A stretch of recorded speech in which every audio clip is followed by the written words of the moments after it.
There's a newsstand over there! Wanna grab a copy of the Steambird?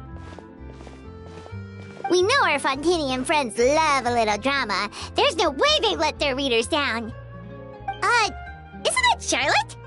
And standing next to her, surely that can't be Kinich? How about... Lost treasure resurfaces at last. Behold the beauty of the Remurian teacup.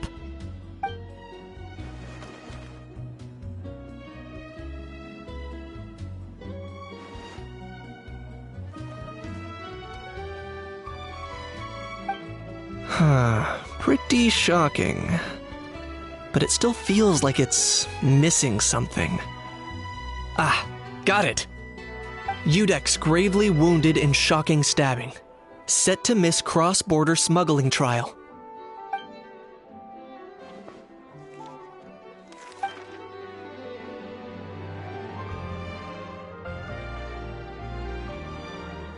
Huh? What? Did Paimon hear that right? Neuvillette was stabbed and gravely wounded? No, surely that can't be right. Can it?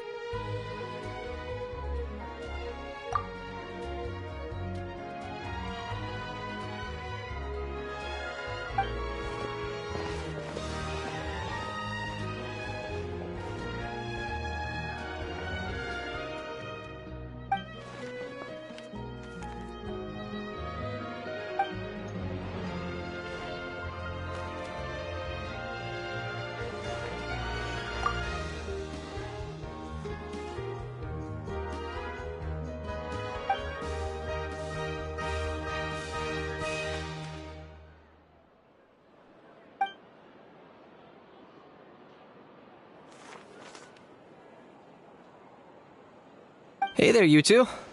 Fancy running into you here. Yeah, that, and also a less than pleasant shock. What the heck was all that about a Saurian meat restaurant and the Udex getting stabbed? Please say you weren't being serious.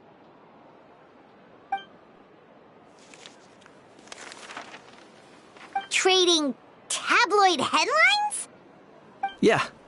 Charlotte and I were having a little contest to see who could find the most ridiculous fake news stories.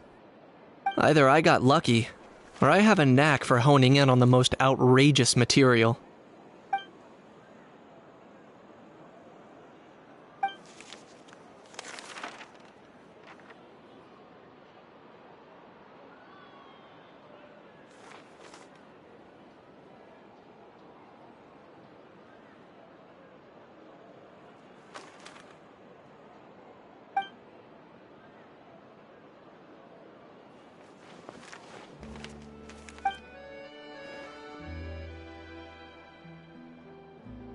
If I had to quantify it, I'd say about 1% of what they write is the truth.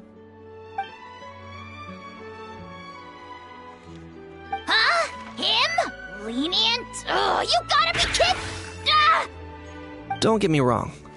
I'm not trying to give credit to these so-called news stories for occasionally including a grain of truth.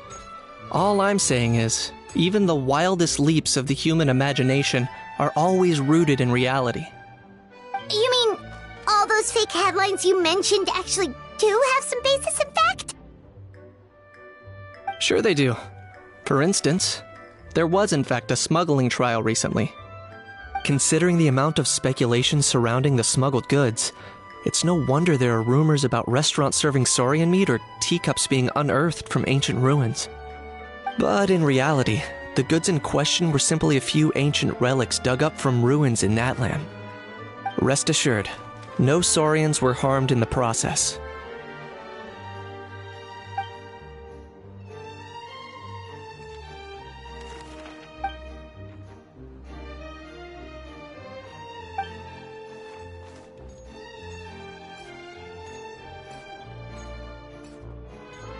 Oh, okay!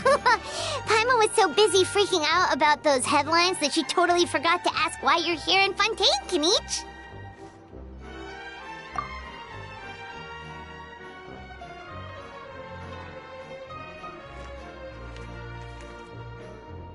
It was a pretty open and shut case, and my testimony in court was clear enough. But I'm guessing, Mademoiselle Charlotte, that you're less interested in the case than you are in trying to uncover some news stories about Natlan. I appreciate your kind invitation, but like I said, storytelling isn't really my forte.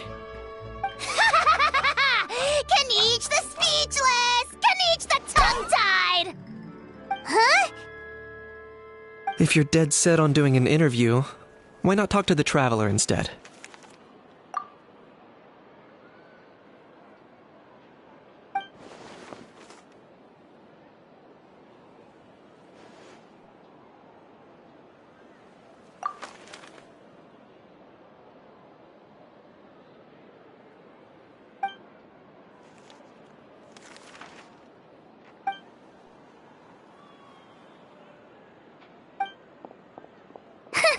Charlotte never stops, does she? Anyway, Paimon just has to ask. That owl thing that popped out before, or was it a howl? It kind of looked like a howl, but at the same time... Oh, that thing. Yeah, that was a howl. Huh? What's up with him? Like, he's still noisy, but he's way quieter than before. It's like he's trying to hide or something. Could be. Not acclimatizing? Aw, poor Almighty Dragon Lord is not feeling well. Too bad he can't come out to argue back. What do you mean? There's nothing physically wrong with him. It actually has to do with a strange law we learned about after arriving in Fontaine. Apparently, it's forbidden to release flying objects within Fontaine city limits during the first 3 days of each month. Paimon sure does! Paimon's been down this road before. There's an easy solution. As long as Kaniche holds onto a how's tail, he'll be considered an Almighty Dragon Lord balloon, not a flying Almighty Dragon Lord. Not gonna lie, I was considering that. But a How wasn't too thrilled with the idea of huffing and puffing away in the form of a mini helium balloon. That said, it's pretty annoying how he keeps randomly popping up all of a sudden. Anyway, this morning I saw a notice outside the Palais Mermonia about an event that's set to take place outside the city soon. Something to do with filmmaking. I hear that's all the rage here. I was planning to stay here and do some exploring for a few extra days anyway, so I think I'll go check it out. It'll be a good chance to let that noisy helium balloon out. He might even learn a thing or two. If you're free, why don't you come along? I know where it is, so let me lead the way.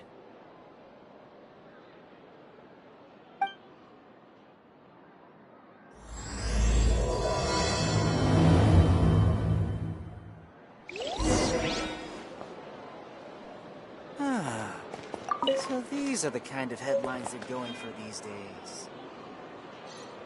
Investing too much emotion puts you at risk of doing something around.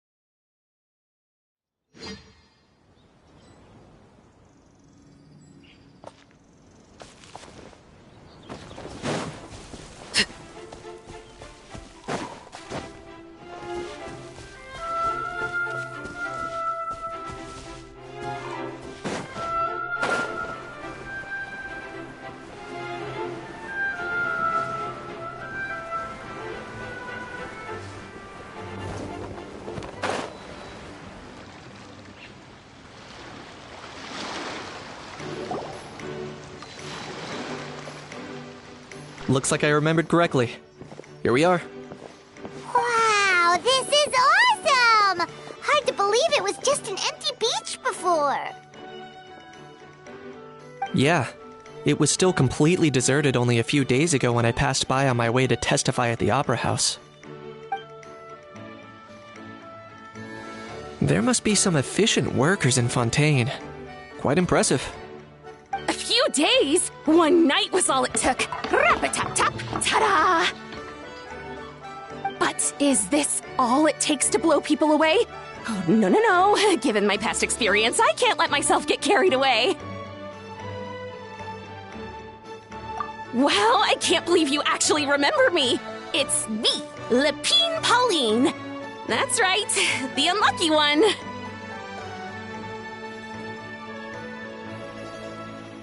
Of course! How else would we have managed to build Fantasyland in a single night? Fantasyland? At least that's how I like to think of it myself. A magical land of fantasy, the stuff of film buffs' dreams. I know it sounds like I'm laying it on thick, but that really is the goal here. As you can see, the theme of this amusement park is Fontainian filmmaking, a place for all film lovers to come together and co-construct a world of dreams. Co-construct? Well, that's a relief. Sounds like you're sharing the cost this time rather than pouring your entire life savings into a single project. Nope! I might be inviting others to help fund this, but that doesn't mean I haven't thrown all my life savings into it, too! Huh? You've got to be kidding. Ha! Look at you, puny little humans. Recklessly betting your entire future against some stupid vanity project. If you're expecting even an ounce of sympathy from the almighty Dragon Lord, dream on! Mockery is all you shall get, straight from the heart! Sorry, just ignore that little gizmoid. He likes to butt in occasionally. Do go on. Gizmoid? Who you calling Gizmoid? You're the Gizmoid! Wow! That's quite a nifty mecha you've got yourself there. Is it some sort of smart personal assistant? You ought to let Miss Charlotte see your cool gadget. Who knows? Maybe you could even look into mass production! Mass production? Ugh, insolent, vulgar, and disrespectful! I, the almighty Dragon Lord, am one of a kind! There has never been another like me, nor will there ever be! And another thing, smart is the understatement of the century! I shall have you know that I am Kahulahau, forebear of ancient wisdom! I lived for eons long before any of you were born! What? Heavens above! I beg your pardon, forebear of ancient wisdom. Please, I meant no offense. Idiot meets idiot. What's all the fuss? Making some new friends, are we?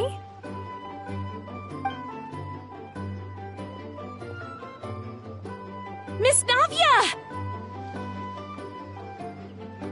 Allow me to introduce the star behind all the work that's gone into this venue. Miss Navia, president of Fontaine Spina di Rosula. Hello, everyone. Partner, Paimon, how have you been lately? Hello there. I'm Kenichi. What about me? What about me?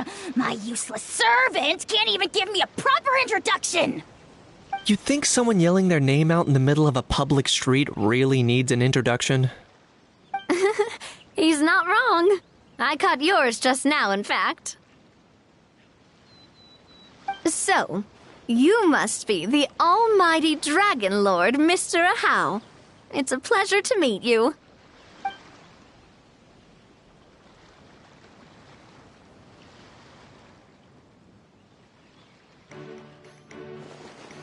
Oh, see that? That's what I call proper manners. Well, it's not every day you meet a well-mannered human. Navia, was it? Excellent. You may address the almighty Dragon Lord by his name. Navia, don't you think the title Almighty Dragon Lord is a bit silly? It's no big deal. All little animals do that, don't they? I mean, try to puff themselves up to look more impressive. Anyway, it's all thanks to Miss Navia and the Spina di Rosula that Fantasyland's gotten up and running in the space of a single night. Honestly, thank heavens! After all that paperwork and endless waiting, the event and venue finally got the green light. I couldn't wait a moment longer.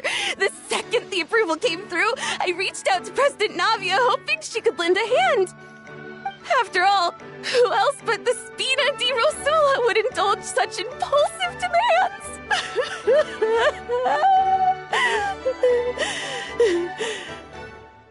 Sorry, traveler. Miss Lapine Pauline sometimes gets a bit overwhelmed by her own excitement, as you can see. I'm guessing she hasn't gone into much detail about the event yet, so let me fill you in. In short, the Cheval Moran Film Fantasyland is a fan convention that's open to film enthusiasts from all over Teyvat. Miss Lapine Pauline is hosting this event and also providing technical support. Huh? Cheval Moran? That's right! The one and only Surintendant Cheval Moran! After much persistence and many solicitations, I finally obtained Lady Farina's permission to use the image of her close friend. Not only is our adorable mascot drawing in fans by the minute, but she's also boosting her own popularity.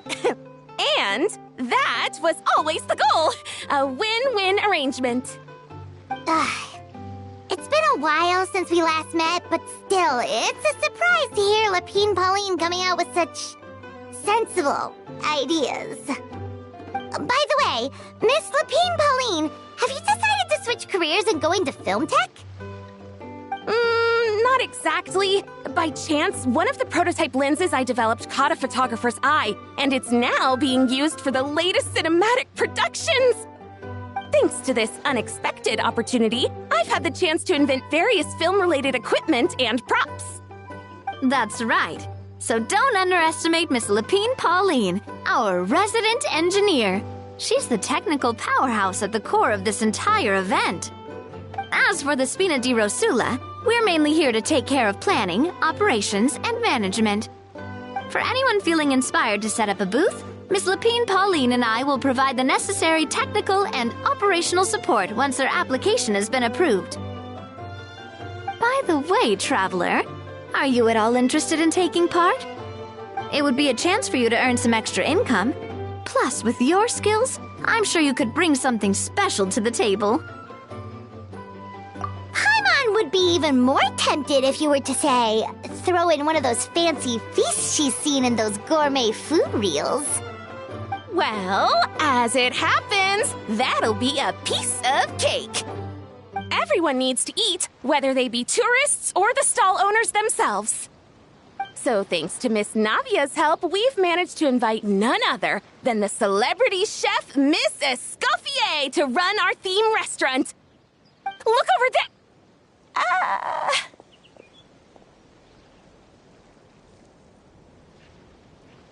You! Yes, you! For the last time, the ingredients have to be in the right ratio! Get it right next time, or you might as well just lie down on the chopping board yourself. She seems a bit busy right now. Well, I'm sold. I think I'll make a How go be her assistant. You little... What's your game here? Demoiselle, sorry to bother you, but there's an issue over here that requires your personal attention. Apologies. Looks like it's back to work with me. Please feel free to take a gander at what we've got. Anyway, if you're interested in taking part, come find me later.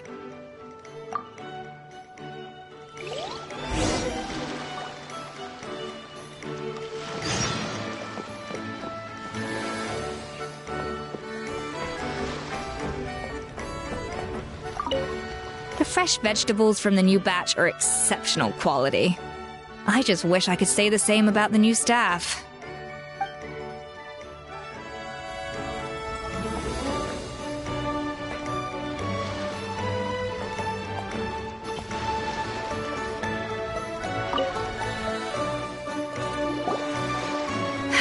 Greetings. Apologies if you overheard my harsh words just now, but I assure you it is entirely necessary. The sheer lack of standards here will be the death of me. Do you have any idea of the kind of customers I'm gonna get with how lax things are at the moment? The ones that leave their guns behind by accident and then come back to collect them later, bringing ammunition with them. Yeah, that's the kind of customer you wouldn't forget in a hurry. Oh. Wait, has that happened before? No, it's just the mention of guns reminded me. Someone did actually leave their gun nearby. Huh? Just before we started setting up, as we were cleaning up the site, someone stumbled upon a mysterious locked box. It didn't look like something from Fontaine, though. It had more of a Natlanese vibe. Oh? Do you think a foreign tourist might have left it behind? That's what I assumed at first. But the box was buried beneath a pile of wooden planks, rocks, and whatnot, so it seemed like someone deliberately hid it there. But I didn't see much point in speculating, so the best thing I could think of was to hand it over to the authorities. I trekked all the way over to the Palais Mermonia just to hand it in. Ugh, it was exhausting. What did the authorities make of it? Oh, they made a mountain out of a molehill, as usual. Before even addressing the question of what was actually inside the box, they had several heated discussions about whose responsibility it was to write the lost and found notice. Thankfully, the ever-reliable Officer Sedine stepped up and immediately called in the Marechaussee Phantom to crack the lock and check if there were any dangerous items inside. And, as it turned out, there was a gun. Wow, that's a dangerous item, all right. Mind if I ask what kind of gun it was? Oh yeah, Mr. Kanich, you're from Natlan, aren't you? Do you know a lot about guns? You could say it comes with the job. I have an interest in weaponry and the like. Ugh, such a spoiled brat. What, are the toys I gave you not good enough for you anymore? Yep, got sick of those long ago. You little... Don't dare you turn your nose up at my gifts! Why, Time for a timeout, old-timer. Sorry, where were we? Oh yeah, do you recall what the gun looked like? It's a bit hard to describe. If you ask me, it didn't even really look like a gun.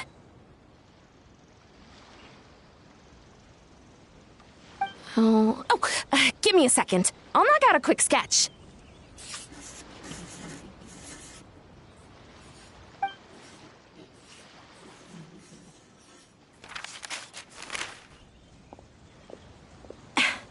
Something like this.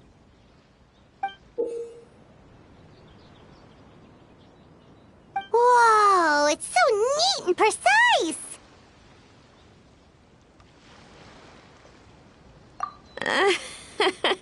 It's nothing. Sorry. Is something wrong with my drawing? I know it doesn't really look like a gun, but I assure you, this is exactly what it looked like. And it certainly could shoot as well, too. I confirmed that with the officer from the Marechaussee Phantom. No, quite the opposite. The features are very accurate, and it is definitely from Natlan. Please, don't mind me. I'm just taking a moment to admire it.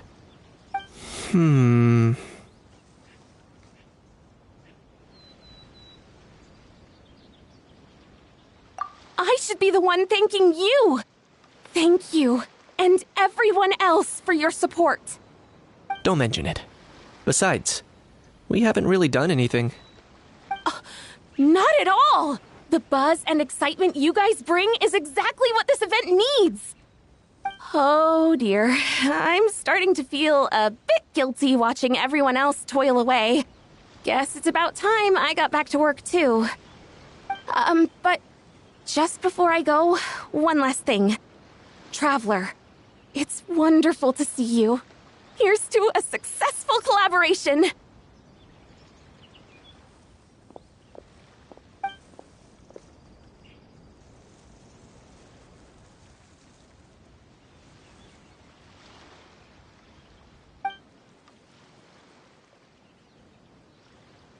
I'm sure you noticed that there was something unusual about that gun.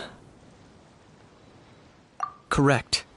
It's most likely an old weapon dug up from some ancient dragon ruins. Based on my experience, it might be more accurate to refer to it as a hand cannon. But in Fontaine terms, it's not wrong to call it a gun. Given why I came here, don't you think it's curious that an ancient dragon relic of unknown origin would turn up like this? Out of the blue? I suspect this gun might have something to do with that smuggling case. It might have slipped through the cracks. Time is of the essence, so I'd like to head over to the Palais Mermonia to verify my suspicions. Perfect. Then we can head out right away. Or, if you want to catch up with your friends first, I can wait.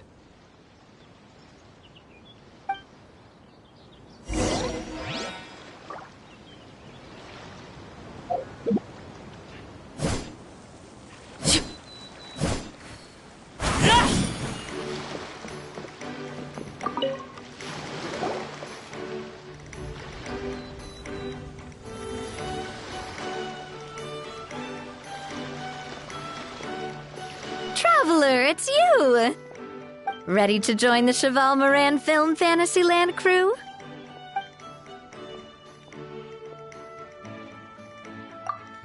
It's time, dear partner in Paimon, for us to turn our attention to the Cheval Moran Film Fantasyland. As I mentioned, the park was started up by enthusiasts who brought in the Spina di Rosula to handle the planning, construction, and operations. Of course, enthusiasts aren't typically all-around experts. They usually stick to designing the event booths. We, for our part, handle long-term operations and develop standardized strategy guides for the different activities. Long-term operations? Strategy?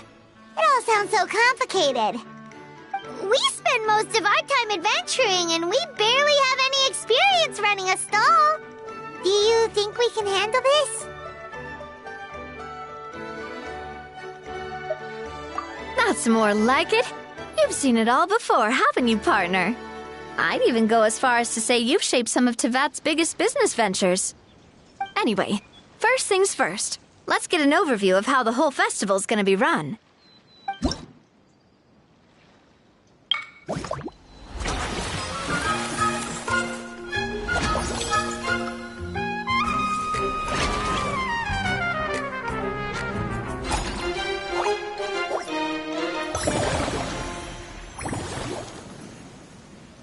As you can see, our Fantasyland's a bit like a sugar-free macaron right now.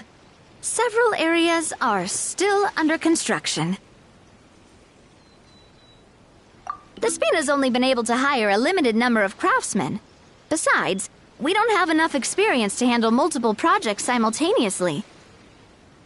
That's why I chose to adopt a time slot-based planning method, so we can focus on specific tasks during each designated period. Upgrading facilities, expanding the venue, hiring staff. All of this requires funds and time slots to accomplish. So, it's our job to allocate precious time slots in each business cycle to the most worthwhile tasks. As we attract more guests and earn money to add to our funds, we'll also be able to work more efficiently, which will allow us to divide each cycle into finer time slots, which will let us get more done. So we'll be limited in the decisions we can make and tasks we can focus on within each time period. Which means we have to use our limited actions and Mora to earn even more Mora. Kinda like playing chess or cards then.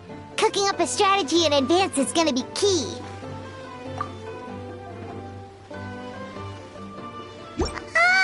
Paimon thinks she just about gets it.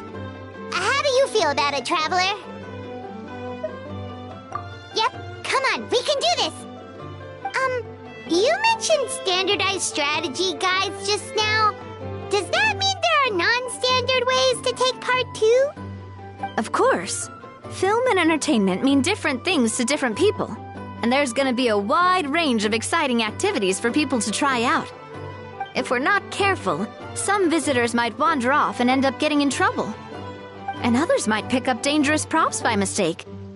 To avoid confusion, we need to create a standardized strategy guide for each activity. Just think of it like a walkthrough. Wow, if we're the first ones to test out the activities, who knows what surprises there could be waiting for us? But if we hit a tough spot, we'll just have to rely on our skills to carry us through. Hopefully it goes without saying that I'd never put you in danger, partner. I carefully checked all the existing activities before you arrived, and I can assure you that they're all perfectly safe. I also wanted you to experience the activities before anyone else gets to. It'll be fun. Plus, we'd like to hear your thoughts and suggestions. Oh, those are two things Navia is best at! Making people feel safe and having fun! Great! Well, I can't wait to hear what you think. Your input is super important to us. All right, then.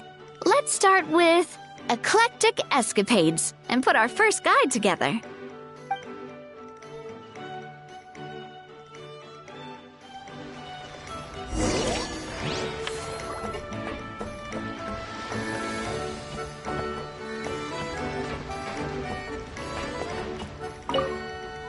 All right, then. Time to try out eclectic escapades. I'll leave the strategy guide to you guys.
Both of you seem even more excited than before.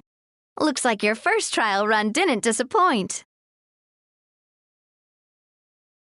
Paimon hasn't actually watched that many films, but after trying it out, she might just be hooked. We should check out the film that it's based on. Great job, Paimon. That's exactly what our enthusiast friends were hoping you'd say. They'd be beyond delighted to hear that visitors are curious about the films that inspired these attractions. Some have even been willing to contribute extra funds out of their own pockets. Where budgets have allowed, of course. Out of their own pockets? That's right. While the Spina di Rosula covers the cost of basic booth materials and rental fees, many fans have personally funded promotional materials and related merchandise. The cost of the booth itself isn't their main expense. Some of them have already started designing spin-off products inspired by film characters. Take our official mascot, Surintendant Chevalmoran, for instance. She won second place in the last most popular character poll for the comic film category, and was even dubbed the pinnacle of round, bouncy cuteness. Many people have expressed interest in designing cushions based on her image, using the highest quality fabrics and hiring the most skilled artisans to mass produce them. These cushions will officially go on sale at the next convention alongside lots of similar products.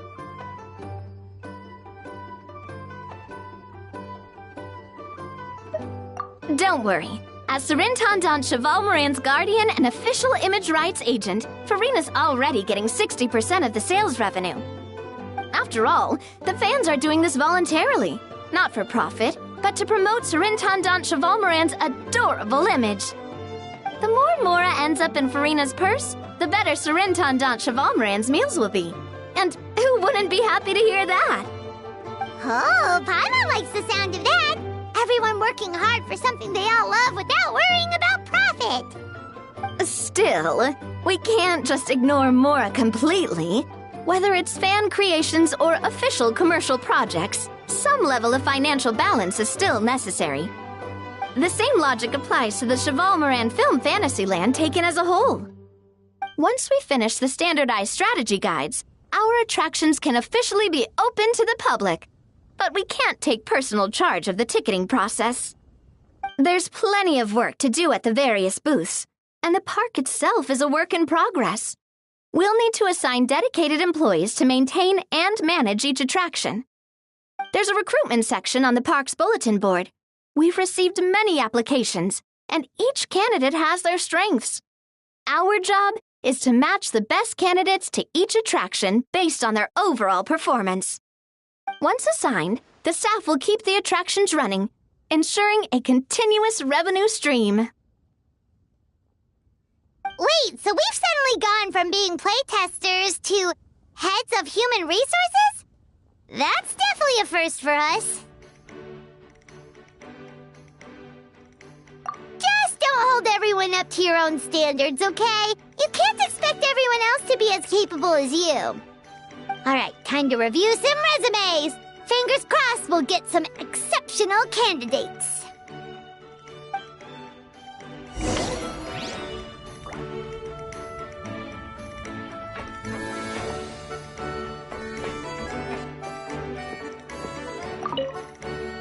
When reviewing resumes, pay attention to each applicant's area of expertise.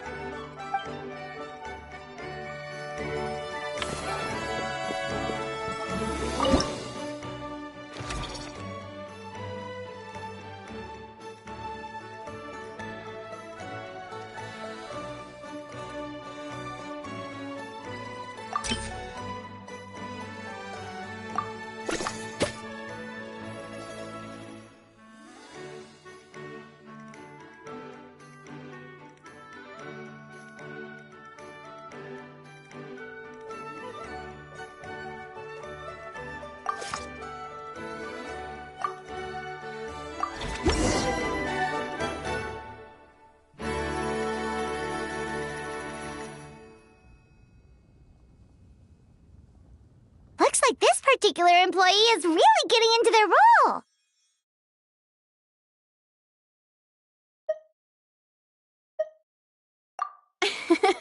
You're both doing great. You sound more like bosses than I do. In any case, with this, the Chevalmoran Film Fantasyland is now officially open. Running a theme park is a long-term project. You won't make much if you try and rush it. We're just about done with our current work setup, so let's take a short break and wait for this cycle's revenue report to come in.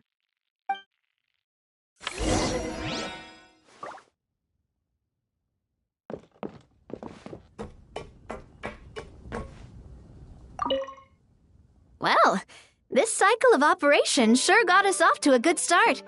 On to the next one.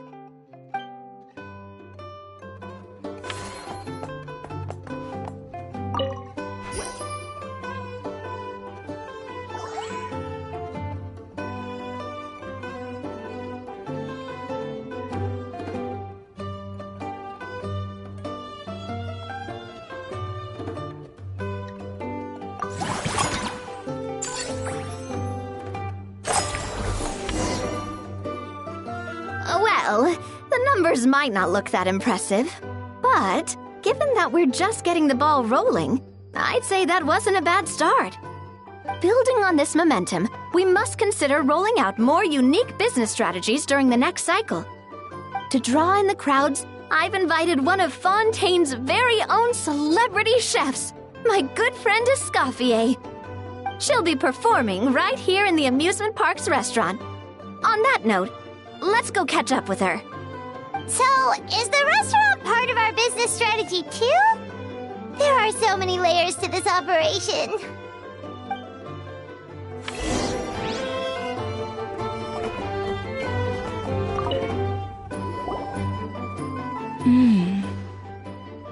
The restaurant is up to standard, and the waterside location will make for a unique dining experience. The beautiful scenic reflections in the water create a stunning backdrop, lifting diners' spirits and allowing them to truly savor their meals. Ingredients, check. Cooking utensils, check. Looks like we're ready to rumble. Hey there, Escoffier! Oh, my employers are here. The president of the Spina di Rasula, plus the famous traveler and Paimon. I must say, you seem a bit overqualified to be running a film-themed amusement park. I'd say that if anyone here was overqualified, it would be the former head chef of the Hotel de Boer. Wherever you walk, the aroma of fine cuisine follows in your wake. Let's get back to business. I'm guessing you want the traveler to help me decide the theme dish for each cycle, right? This is the business strategy I mentioned earlier. Using Escoffier's top-tier dishes to attract more visitors to the park. But this isn't just about attracting visitors. Her culinary masterpieces will surely have other surprising effects. Just imagine, Paimon, if all you needed was a single ticket to enjoy all the attractions and taste all the legendary food. Wouldn't you be tempted? Then Paimon come every single day.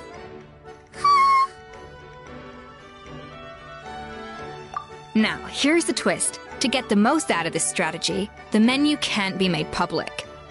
Based on research by a certain food branding consultant, many restaurants have started offering a special chef surprise dish. So give me some inspiration every few business cycles, and I'll decide on our next theme dish. Now then, give me your hand.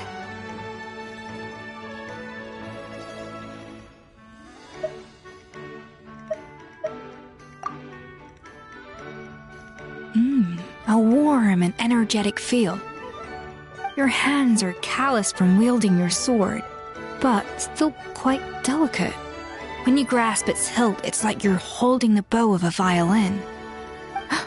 A sword, then. The theme this time shall be strength. All right, let's find out what strength looks like in gastronomical form.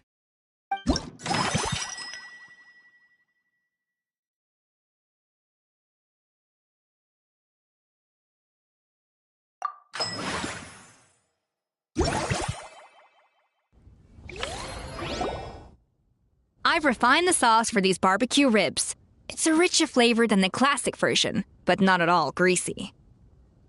The mint extract in the seasoning leaves a refreshing aftertaste, perfect for indulging yourself after a fun-filled day. But if you ask me, I'd say the artisans need these more than the guests. The artisans? As I'm sure you've noticed, this park isn't quite finished. A serving of these barbecue ribs should help the artisans replenish their strength much more quickly. As their bosses, you have an obligation to provide meals for them. So why not invite them to dine here? Who knows, the morale boost might even improve their productivity. Oh, if I recall correctly, you once served up some special fish and chips for the porters over at the Fleuve Centre. For several days after, the workers were all incredibly efficient. They'd finish 8 hours of work in just 5. And then, because they clocked out early, they'd come back completely refreshed the next day. Then there's no time to lose. Go invite the artisans over while these ribs are still hot. I'll prepare some side dishes and desserts too. That's a great idea! You really live up to your reputation, Escoffier! Looks like these themed dishes are gonna make a huge difference after all. We'll have to make sure we check in with you regularly. The artisans are pumped and ready to roll thanks to that themed dish.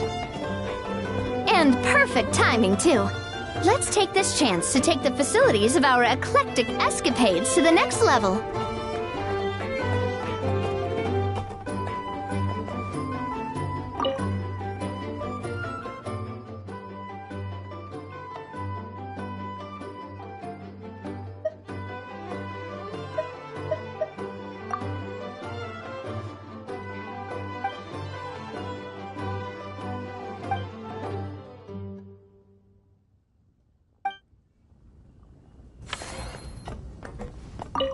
Now that everything's going smoothly, it's about time we upgraded our facilities.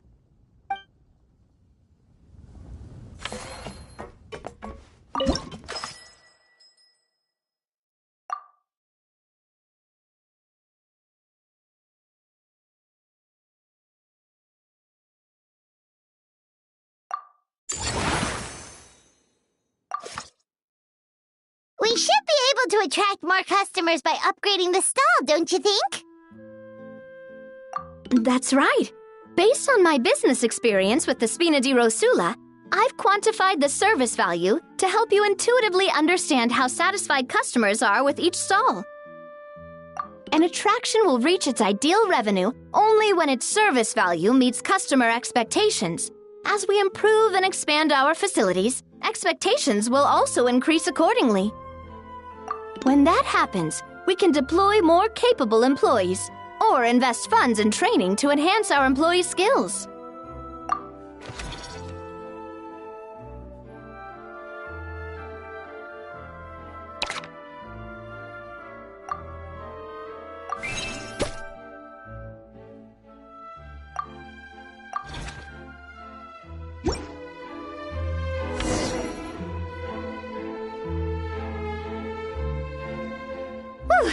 That should be everything. Looks like you've pretty much mastered how to run this park. Huh? Have we really? Thinking about it, we have learned quite a lot, haven't we? Oh, not at all. I wouldn't say I taught you much. Your intuition's been guiding the way mostly. I imagine long-term operations sounded like a scary prospect the first time I mentioned it, huh? But don't let that scare you. Just break things down into smaller steps and tackle them one at a time. Even if you're not a genius or naturally gifted, you'll get it done in the end. Whoa, seeing her own progress has really got Paimon fired up! Actually, she's gonna jot your words of encouragement right down. From here on out, we'll be running the Cheval Moran Film Fantasyland together! Let's make it a big success!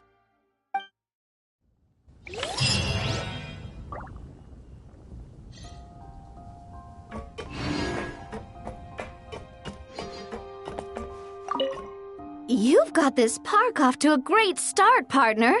The ball's really starting to roll, huh? I can't wait to see how it'll all turn out. How exciting!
We've gone over budget in quite a few areas. But, whatever. The results are what count.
Oh, man. Bro! Are you mimicking me? Now's not the time. Come on. No, I mean, one of our buddies is here, for real. Quite a few of them, actually. Aurora and Aoife, what brings you to Fontaine? Huh? How come you're... Ah, I'm guessing Kaniche is here because of that international smuggling case, right? I've heard quite a bit about that. Word sure gets around quickly, huh? First time abroad and you're already making headlines. Oh, stop it. It's not like I was the center of attention. Wasn't expecting to see the Traveler and Paimon here too, though. Come on, Aoife. Huh? A traveler, by definition, is someone who travels around. Fair point. Anyway, back on topic. Wait a second. I lost my train of thought. What were we talking about again? Why, you're all here, of course. For vegetables. For Kakuku. Huh? I'll go first. It's for the Chevrolamine film Fantasyland. Wait, is that right? It's Cheval Moran. Ah, right. I keep stumbling over that one. Guess I owe Cheval Moran an apology, even if she's not here. Anyway, long story short, the festival restaurant urgently needed fresh vegetables from Natlan, which is why Aoife and I are here. So, you guys are vegetable couriers? He is. I'm just here as a responsible adult. It's his first time traveling so far away from home, and all the elders in his tribe were worried. So they had me come along. Even though it's your first time too. Right, but they still picked me to accompany you. You gotta wonder why that might be. Don't you get it? They all just saw how overworked you were, so they used it as an excuse to send you off on a vacation. Wait, what? So I'm getting the grandson treatment now too? See? Doesn't matter how much older you are than this dude. Hang out with him long enough, and you'll eventually find yourself being treated like a kid. Meaning everyone looks after you. What's so bad about that? In theory, nothing at all. In that case, guess I better start over. Hi guys, my name's Aoife, and I just turned 5. Paimon's not sure who the responsible adult is anymore. So, what about Kakuku? If he was here, we'd be making more of a ruckus than we already are.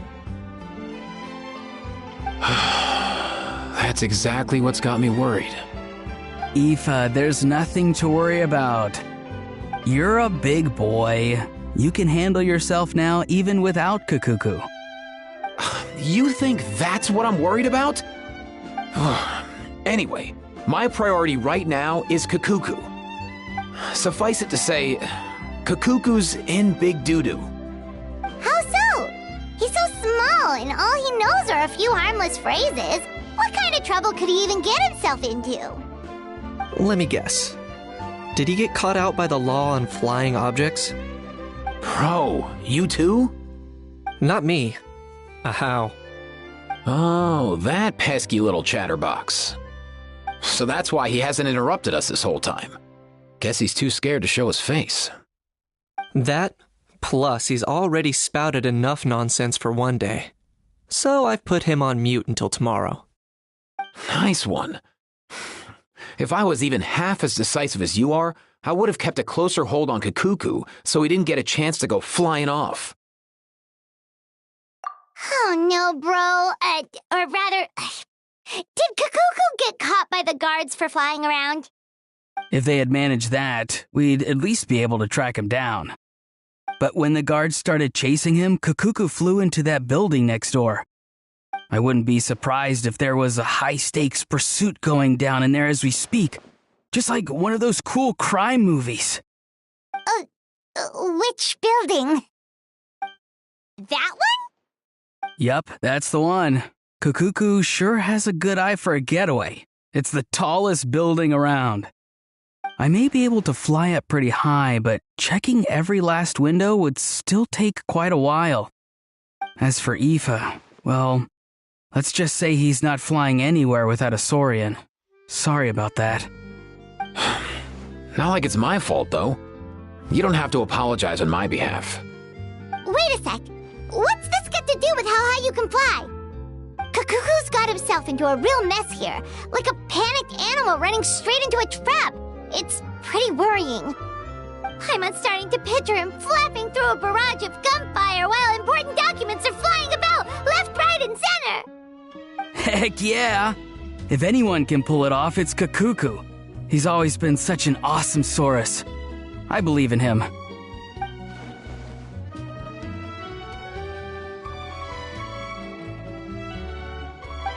For real now? Do you even hear yourself, bro? Of course I'm for real. I'd never make light of something like that. All right. Everyone's an awesome Saurus. Well, the human version. But our priority right now should be to go in there and check up on Kakuku. Leave it to us. You sure? Wow, awesome. That'll be a huge help. And if Kakuku doesn't listen to you, I give you permission to pull out a couple of his feathers. Wait, since when was that up to you? Well, then it's your call, bro. All right then, if Kakuku doesn't listen to you, I also give you permission to pull out a couple of his feathers. There you go. If he objects to that, tell him to come find us. He won't. Trust me.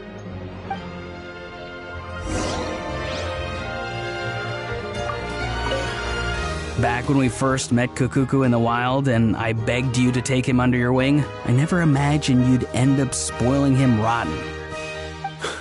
And I never imagined you'd be nagging me about it. Oh, well, I definitely saw that coming. Huh? You're only 5 years old after all.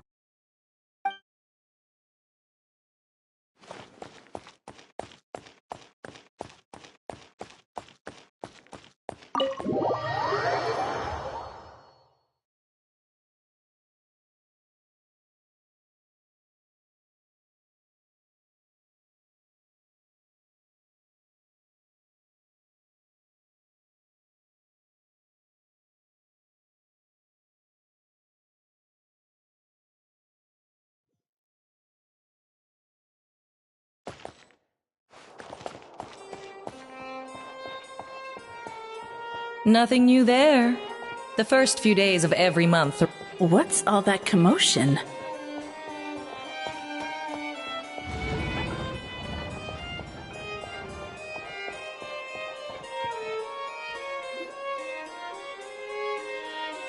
No way, bro!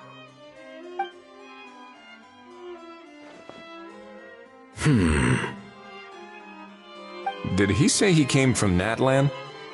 No. Get out of here! I can understand his words, just not what they mean. Oh no.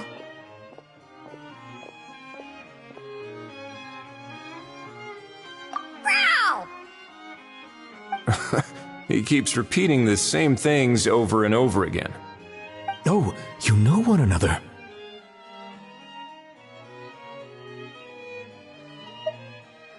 He's a friend! Yeah!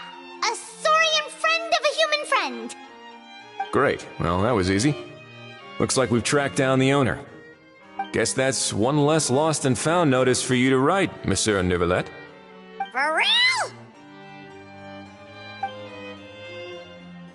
Traveler, was there something important you wanted to discuss with the Udex?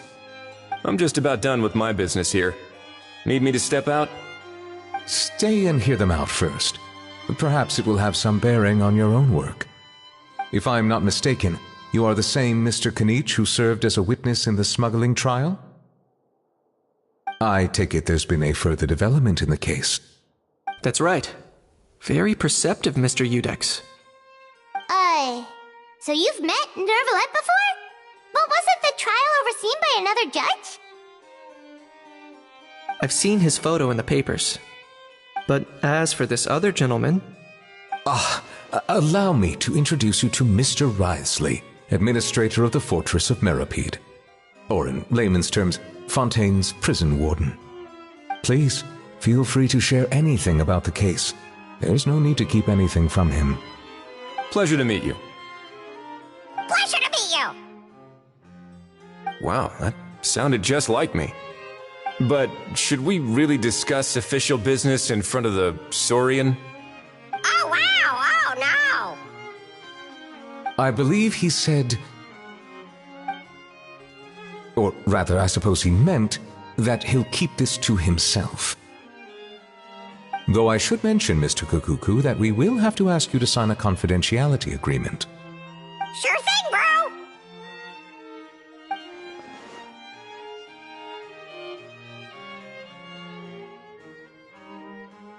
Let us return to the matter at hand. Mr. Kanich, was there something else you wanted to discuss relating to the case? Yes. Let me fill you in.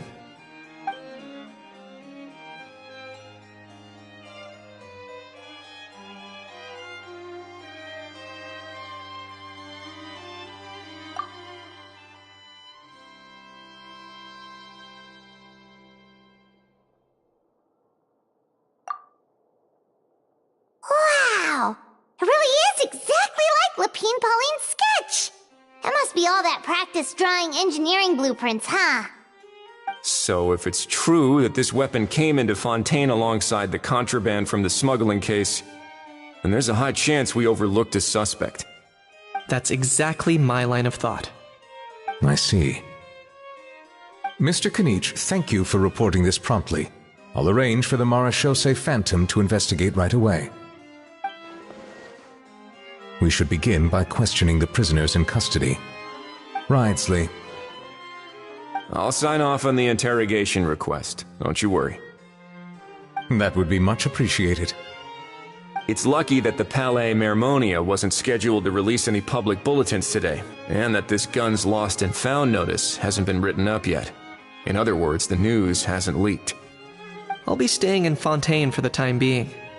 If there's any progress in the investigation or you need my help, feel free to reach out anytime. Yep, we were just about to go help out with Lapine Pauline's convention. If there's any news, we'll keep you all posted. Marvelous. Thank you all. Well then, all that's left is to...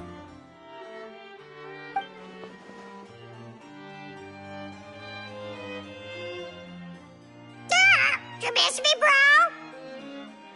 He really does come out with the most unexpected things. Who did he learn it all from? Huh. Well, it's pretty extraordinary. Anyway, according to due process, we must first determine whether Mr. Kukuku qualifies as a flying object. And, following on from our conversation just now, he also needs to sign a confidentiality agreement. Drafting said agreement may take some time. Looks like you'll be staying with us for a while then, Kukuku. Excited?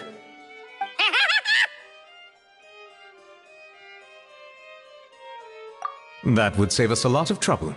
Many thanks. All right then, we'd better get going. No need to see us off.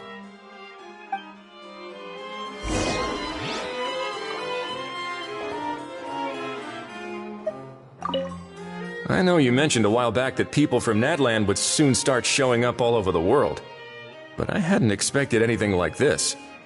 It seems no matter where they come from, all dragons are inquisitive by nature. You can say that again,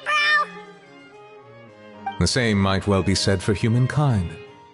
The real reason you chose to stay to investigate this case was your curiosity about Natlan and Mr. Kukuku, was it not? Guilty as charged. Nothing gets past you. So, how about we take this opportunity to chat a little more? We've got the world's best translator on hand, after all.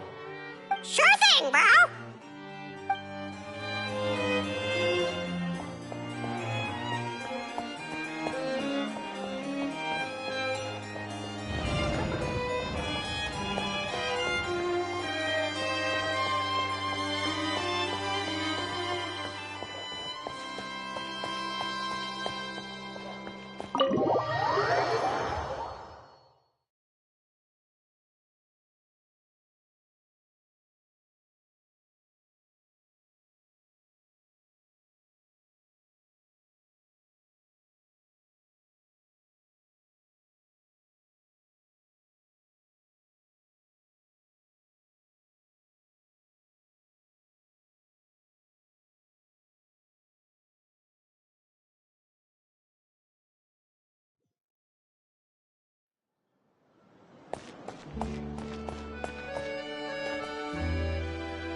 What's the situation? How bad is it?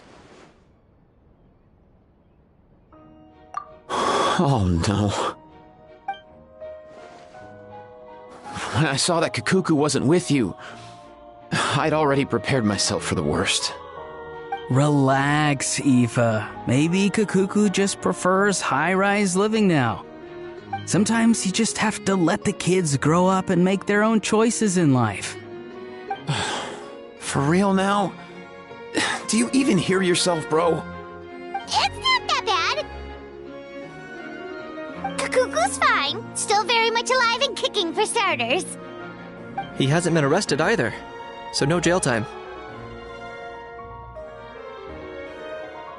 See? You're not exactly reassuring me here. As for the bad news, well, it's really not that bad. Kakuku accidentally overheard some top-secret stuff, so he has to stay at the Palais Mermonia for a while to sign a confidentiality agreement. But there's no need to worry. The person in charge of looking after Kakuku is super nice, so he'll be absolutely fine. All right. That doesn't sound too bad after all. Wow, hearing that's put my mind to rest. But based on my understanding of how things work here, the ban on flying objects should be over by the time Kakuku actually gets out. What a shame.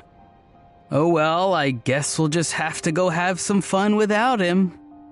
You don't look disappointed in the slightest. Anyway, Auroron and I will be staying in guest rooms upstairs at the Hotel de Boer for the time being. Feel free to drop by if you need us. Yay! Problem solved! All right, let's catch up another day.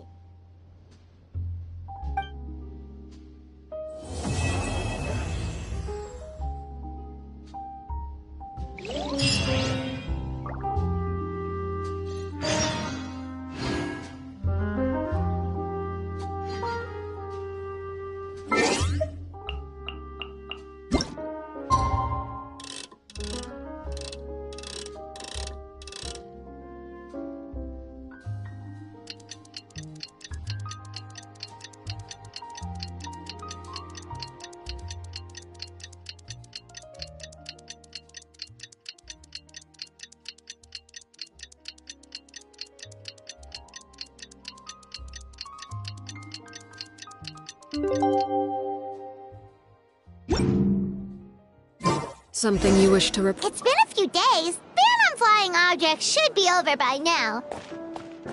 Let's head over to the Palais Mermonia to see how Kakuku's doing.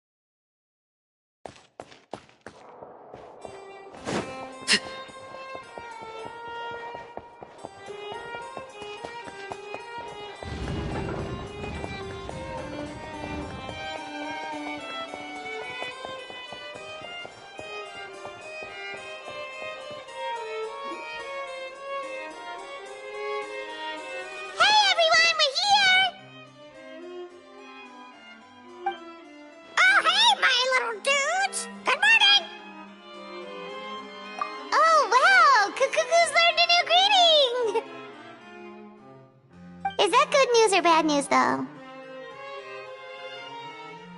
Sorry, I did everything within my power. But so far, I've only managed to teach him how to say good morning. Wait, so that's all you've been up to this whole time? Get out of here! Huh?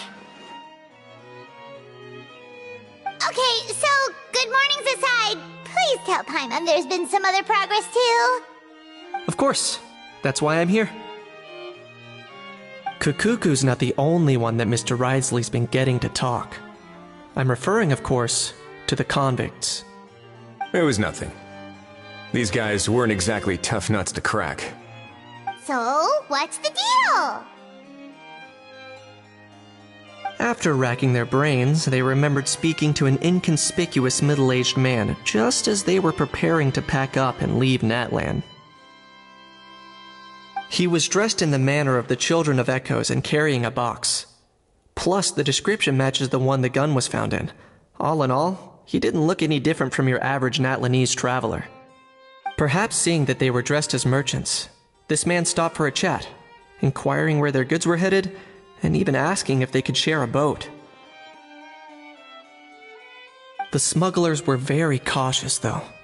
They didn't tell him any specifics. But all this happened before I crossed paths with them. I happened to notice them as they were preparing to set sail. I thought they looked shady, so I snuck aboard, and ended up being carried along all the way to Fontaine.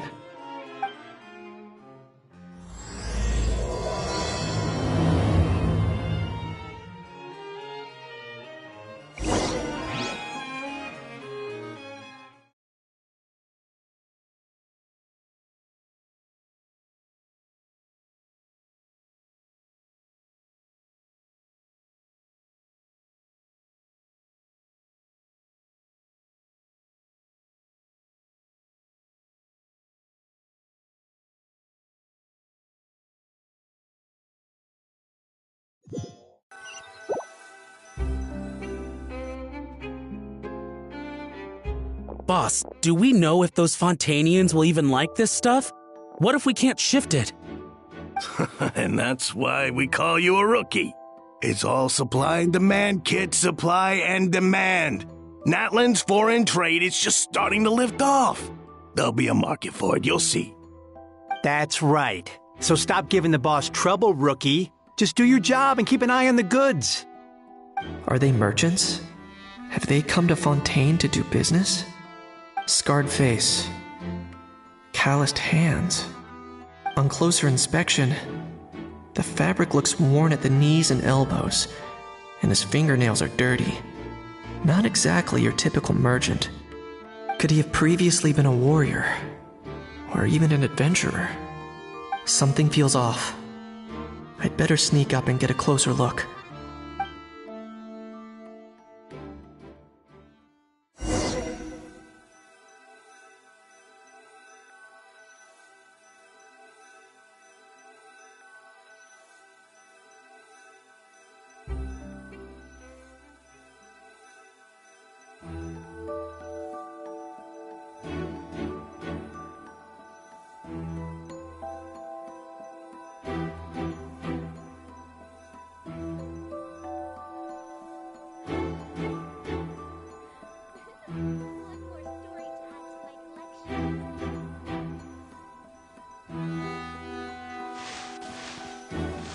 Nice thinking, boss. This tourist tub's been fast going and smooth sailing. Plus, no one's been asking us what we're up to. That goes without saying. Big cargo ship would have been too slow, whereas the smaller ones would have been faster but way too bumpy. If we ended up damaging the goods by accident, all these months spent grafting away would have gone up in smoke. Seriously? But there's hardly anything here. Would it really have taken them months to prepare? And why would they need to transport it with such care? Could they be secretly smuggling precious items out of Natlan? I'll need to find a way to get to the bottom of this.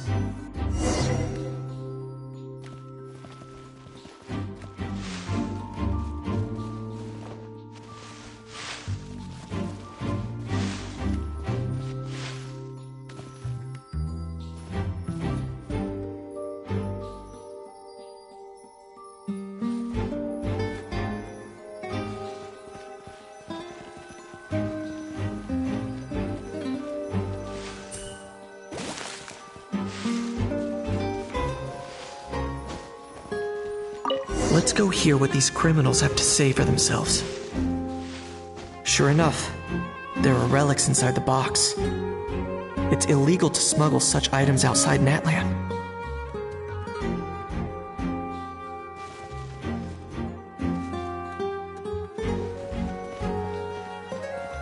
Hey, why the long face? You're abroad on business and you get to do some sightseeing while you're at it. Sounds like a pretty sweet deal to me. You better cheer up if you know what's good for you. I guess you're right. I was just worried I might have messed up with the packing or that something's gonna go wrong along the way. Oh, pull yourself together. Tons of foreign tourists come traveling to Fontaine. I bet their luggage is full of all kinds of weird stuff. If someone insists on checking it all, just show them the purchase order we had drawn up. Those Fontainians can't get enough of their legalese, so I've heard. They can look all they want. Aha. So their aim is to smuggle in contraband after all. Looks like I've gathered enough intel about the smugglers and their contraband. Time to inform port security.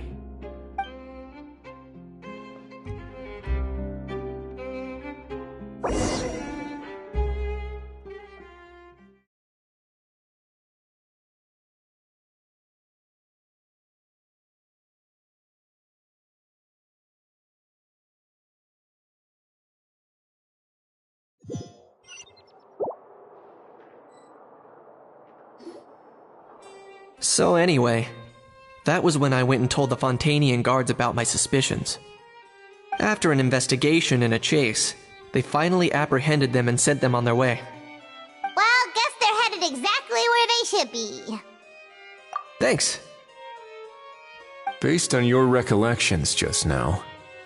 I was completely focused on those smugglers at the time, so I wasn't really paying attention to other passersby.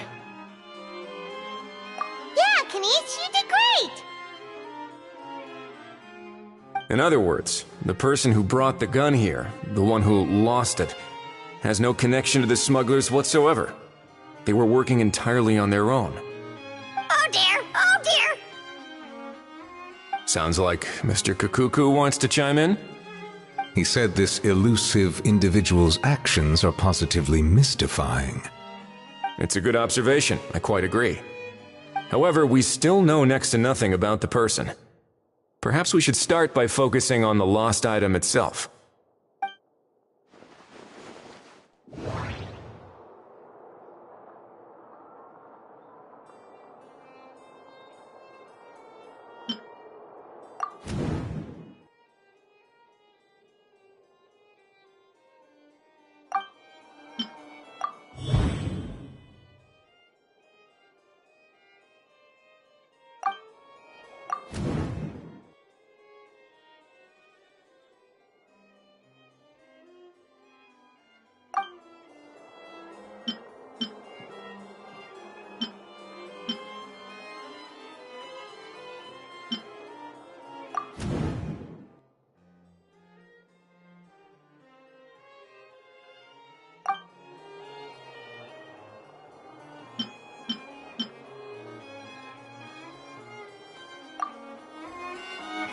It certainly seems like it was the bait in some kind of trap. The only question is, why wasn't the bait made more conspicuous?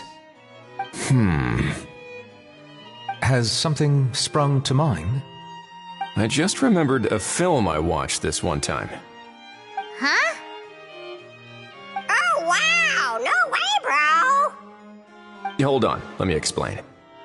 Just now, the traveler speculated that this box might have been placed there on purpose, as if the intention was for someone to come pick it up.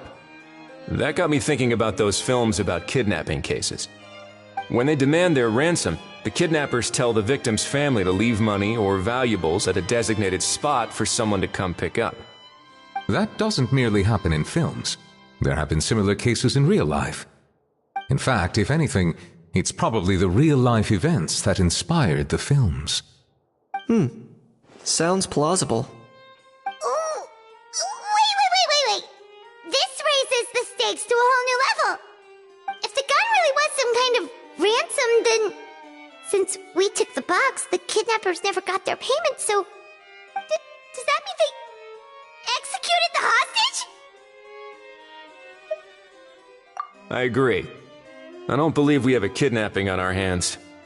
Selling off stolen goods is extra work that most kidnappers would want to avoid. Unless they're after something very specific, they tend to just ask for cash. Could we be dealing with a kidnapper who's dead set on getting their hands on an ancient dragon handgun? It's not impossible, but the likelihood is very slim. We can discount that possibility for now. And speaking of selling stolen goods, don't you think this looks more like a transaction?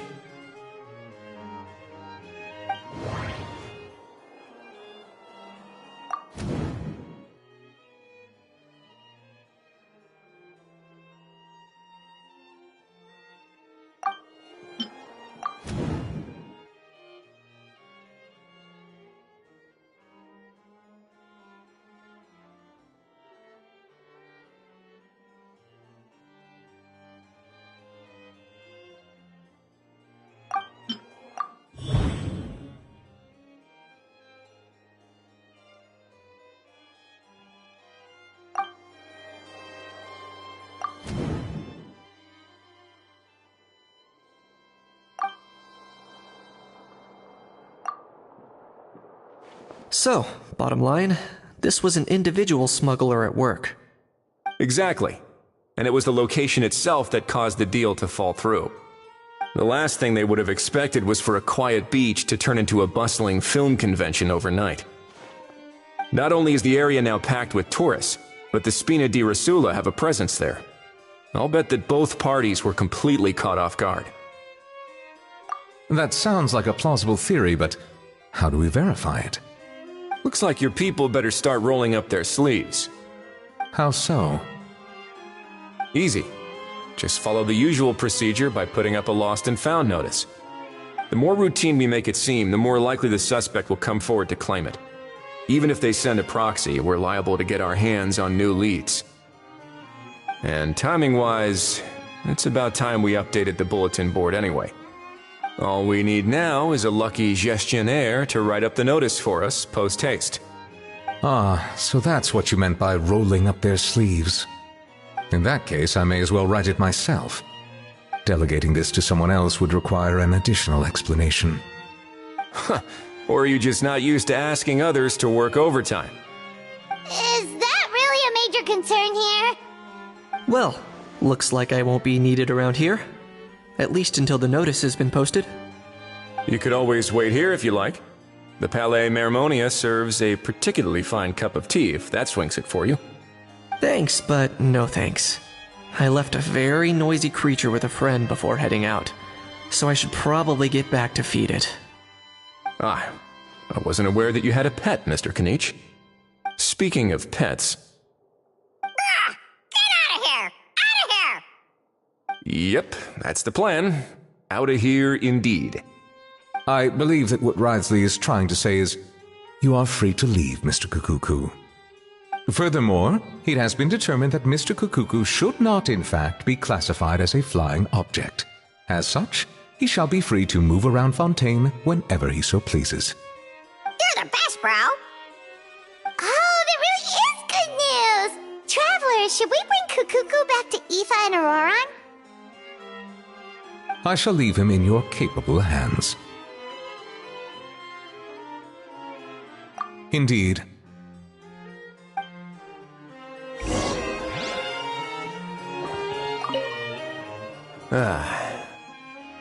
You know, all this has made me realize that I'd quite like to have a pet. If that proves inconvenient within the fortress of Meripede, perhaps you should consider finding a place in the court of Fontaine. That actually sounds like a good idea. In the past, I always dismissed the idea of buying a property in the city. The prophecy about the floods meant it never seemed like a worthwhile investment. But now... This might be a good time for you to re-examine the documents I gave you regarding your title as Duke. Huh? Citizens with honorary titles are eligible for certain benefits when purchasing property in the court of Fontaine. Really? How about this? You read through your documents from start to finish, while I write up the lost and found notice.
How? What? What now? Let's shake hands. Fine by me. Get ready for a knuckle sandwich! Ugh.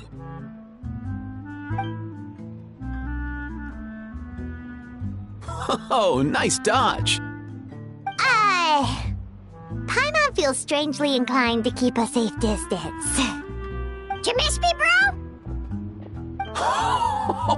Cuckoo, you're free! Ugh, not you again. Nope, didn't miss you in the slightest. Hey, Gramps. And hey, Paimon and Kanich. It's good to see you all. Thanks for bringing Kukuku back. Get it away! Get it away from me! Nice to meet you, bro. Who are you calling bro? Say that again to my face! I dare you. If you've got the energy to argue this much, you're clearly not hungry yet. Let's go find something to eat while a How lives his best life. Poor How. He spent all day being tormented by Auroron, only to discover that the suffering's just begun. Eva, as a Saurian vet, how can you just sit back and watch our little dragon bro suffer? Huh? How am I the bad guy? Even hear yourself? Ah! Doesn't anyone want to hear how Kukuku got out of jail?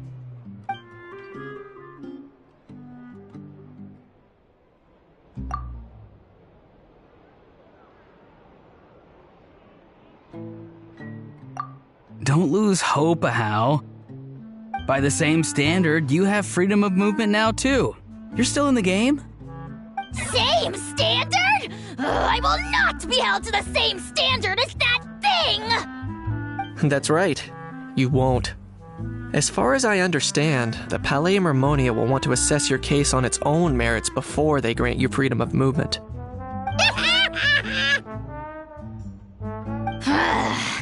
Where's that Saurian meat restaurant again? I'm gonna march that little pink balloon right into the kitchen! Yeah, good luck with that, bro. You'll be putting your own neck on the line, too. Also, there's no such restaurant! Anyway, thanks for looking after a How, guys. I'll take over from here. Why, you?!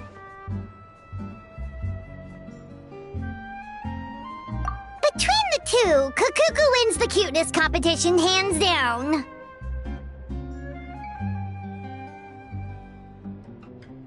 Ah, really? Thanks! Wait, who are the other contestants, though?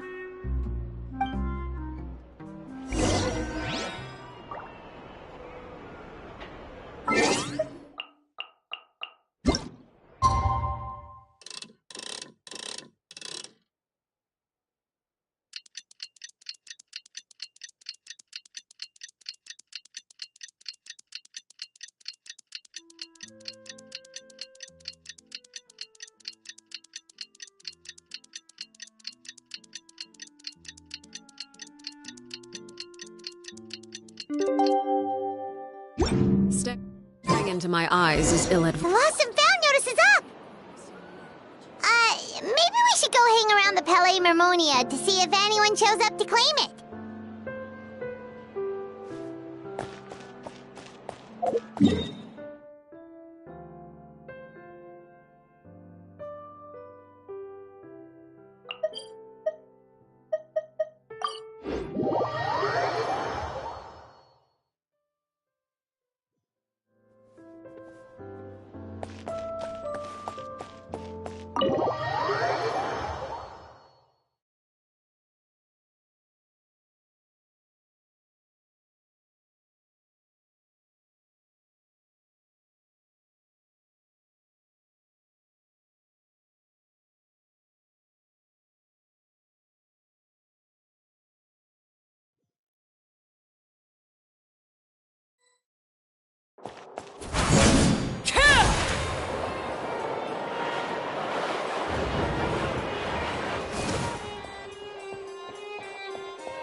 Huh, looks like there were quite a few others with the same idea.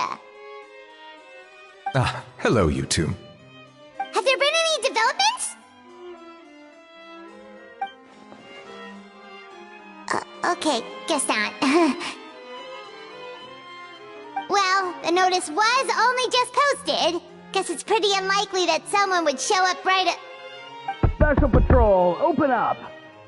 Ah! Who's there? What's going on? The Special Patrol? I don't think that's who this is.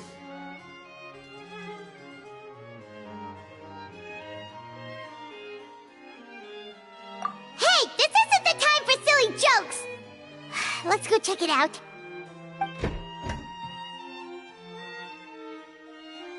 Good day, all. Gramps, grannies, aunts, and uncles. What in the Tevet are you doing here, Auroran? Oh, he must be the one you mentioned. Kukuku's owner? One of his owners. Kind of.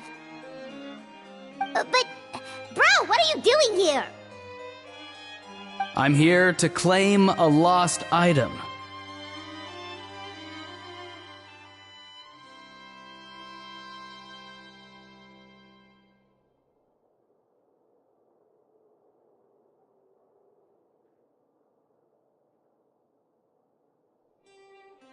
Is this the person you saw on the boat, Mr. Kinich? Somehow I highly doubt that. For starters, he just addressed us as Gramps and Grannies. And unless this is the youngest looking middle-aged man in the world, I don't think he's our guy. Huh. Was there something wrong with my door-knocking etiquette? That's how they do it in all the films. That's not door-knocking etiquette. That's the Special Security and Surveillance Patrol doing their job. Completely different things. Oh, I see.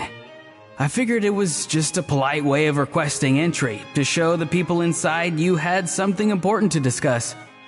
Oh, sorry about that. I totally goofed that one up. Give me a moment. I'll go back out and try again. So, Roran, you said you were here to claim a lost item. What did you lose? Yeah, so basically...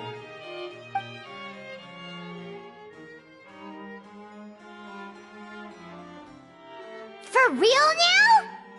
Oh, come on, bro. Auroran, be honest now. Were you the one who lost this? No, it belongs to a friend. So it belongs to Aoife? Of course not. Aoife has his own gun.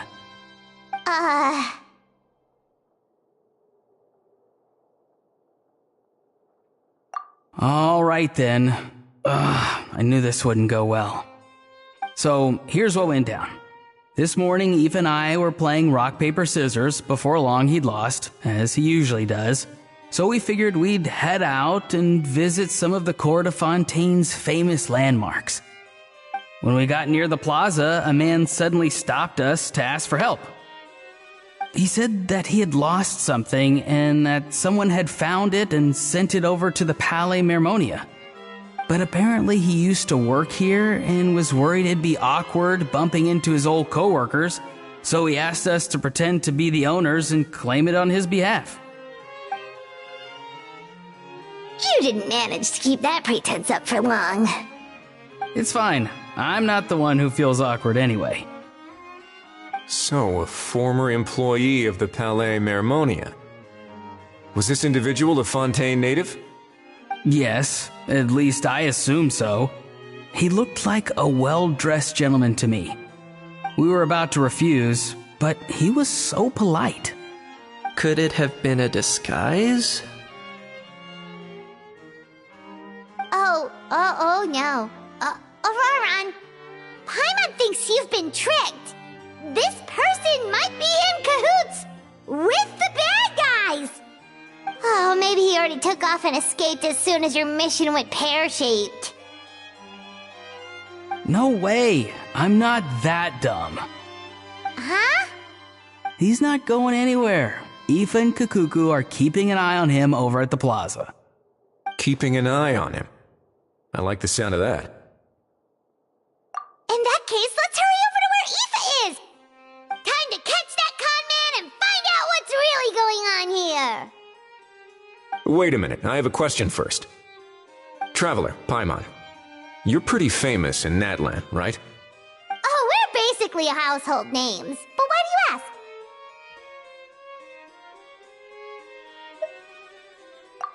ask?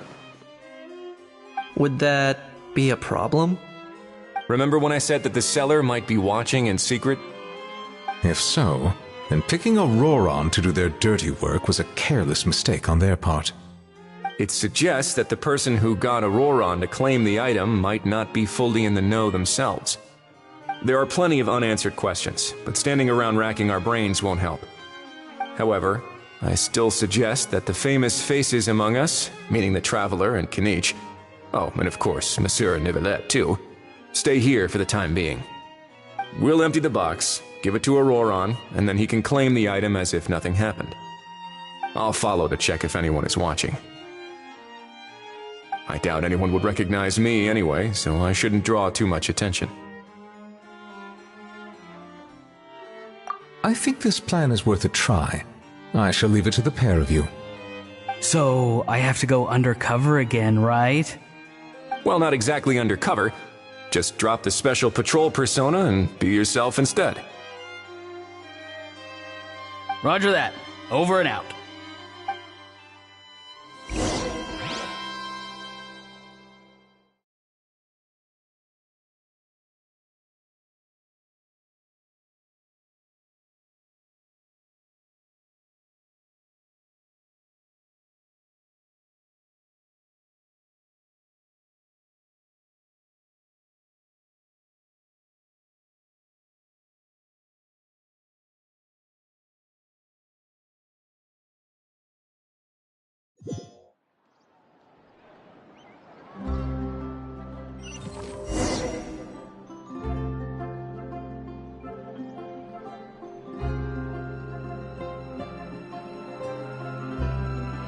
No sign of any suspicious individuals around here.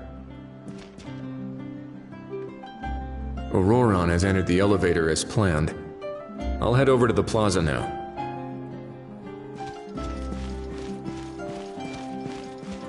Welcome to Palais Mermonia.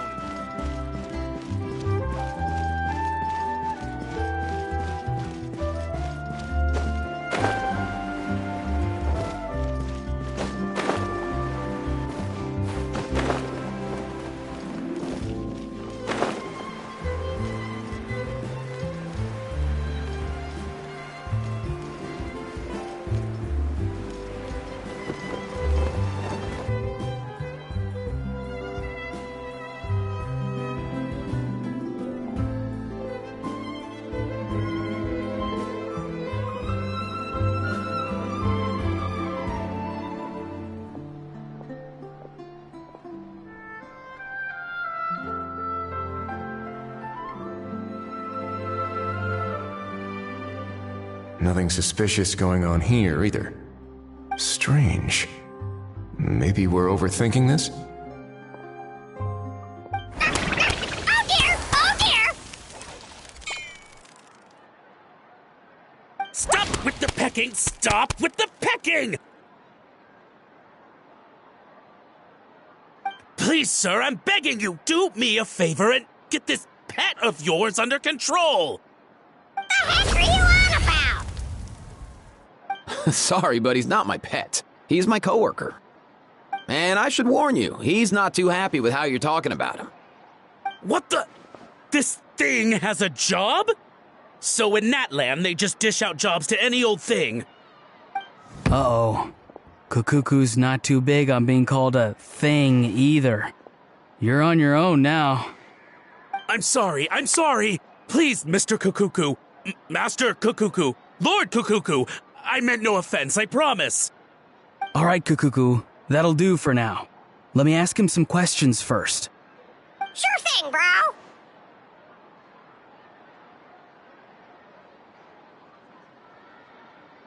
Auroron actually looks pretty serious this time.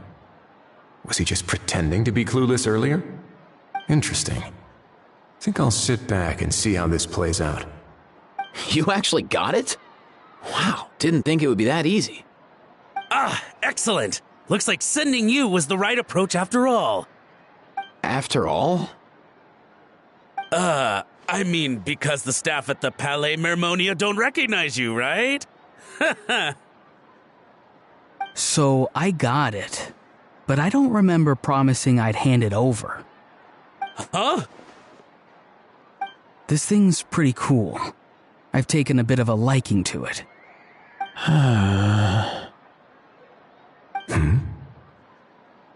Please don't do this, my good sir, my master, my lord. My very life hangs in the balance. His life hangs in the balance? If this means so much to you, what are you gonna offer me in return? Are you trying to get him to say my life? How'd you know that? Because I watched that film with you. You should drop the act. We don't want a real misunderstanding in our hands. You're probably right. But honestly, I don't know what else to say. Sorry, this is the most myself I can be. Is that enough? Enough. More than enough. Who's this dude? Just think of me as a staff member from the Palais Mermonia. Now, if you don't mind, I have some questions for this gentleman about that life or death treasure you were just discussing. Truthful answers appreciated, of course. Oh no, I'm toast now. What's that supposed to mean? You don't think the Palais Mermonia has the ability to protect our citizens? No, I mean, yes, of course they do. Please ask away. I could do that. But I'd rather you just tell the whole story, from the beginning. I suppose I only have myself to blame. Such a rare antique, I couldn't resist. I'm a collector of antiques. Nothing excites me more than rare, old relics, and to be completely honest, if someone's selling, I'm buying. I don't care to ask where they sourced their goods. As for the seller of this particular item, well, I've never met him in person. We've had some prior dealings, but always under the cover of coded ads in some shady tabloids. Lost and found notices, missing person ads, that sort of thing. As long as I took care to hide a time and place somewhere within the text, then slipped some mora into the envelope before submitting the ad, it would get published. And that was that. No fuss, no trace. Simple, right? Normally, everything goes off without a hitch. But this time, I arrive at the pickup spot expecting a discreet in and out, and instead, I find a whole construction crew at work. That was not what we'd agreed, but I couldn't just let it go, so I reached out to him again the same way as usual. He replied, and do you know what he said? He told me that the item's now in the Palais Mermonia. Well, he wasn't lying about that. He insisted that it would be inconvenient for him to make an appearance himself, but said that if I could somehow find a way to retrieve it from the Palais, he'd give me a discount on the price. Of course it wasn't the discount that swung it. Do I look like I'm strapped for cash? Feeling smug now, are we? Feeling smug now, are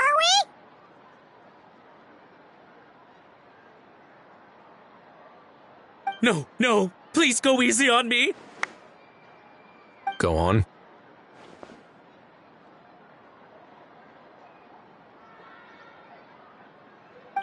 Where was I? Well, anyway, I thought to myself, seeing as the item itself came from Natlan, it would make more sense if I could find someone from there to go retrieve it. And by a stroke of complete and utter coincidence, I just so happened to see these two young folks wandering around, so I'm so very sorry I underestimated the pair of you. I need you to clear something up for me. You haven't paid the seller yet, correct? And yet he told you to collect the item from the Palais Mermonia. Was he not worried that you just split afterwards?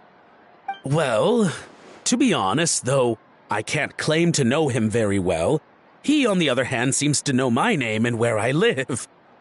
Besides, this is a guy who managed to get his hands on an ancient Natlanese weapon. That's probably not the kind of person I want to double-cross. Fair. That makes sense. So, Mr. Please, just call me Argento. All right, Mr. Argento. Listen very carefully to what I'm about to say. It will determine how much of the rest of your life you'll be spending beneath the waves. What does he mean? Is he gonna drown him just like they do in those gangster films? Oh, I get it. He's talking about that place at the bottom of the Fontanian Sea. Shh, can it? Owing to your suspected involvement in the illicit trade of Natlanese relics, you're now one of the suspects in an international smuggling case. A trip to the Opera Epiclese seems unavoidable at this stage, but on the bright side, you still have one chance to make things right.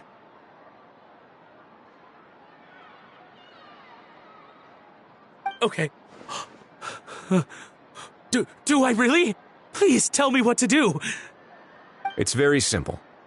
Just reach out to your seller in the same way as usual, arrange to meet, bring the money, and make the deal.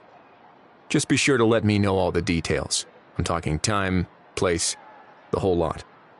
If we can catch the other party by doing this, you'll have gone some way toward redeeming yourself. Understand? Oh, I see. I understand. You shall have my full and unadulterated cooperation. Good. Don't break the law, and don't even think about making a run for it.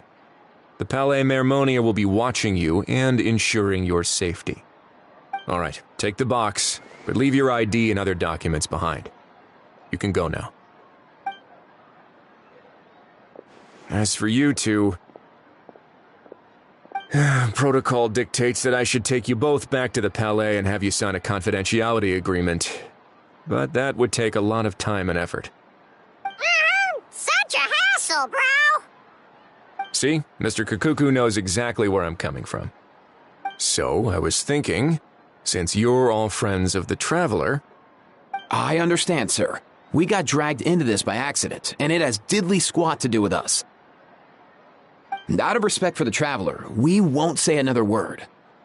Oh, I know this part. We better keep our mouths shut or we'll both be sleeping with the fishes in the tailor-made pair of cement shoes. In that case, I understand completely.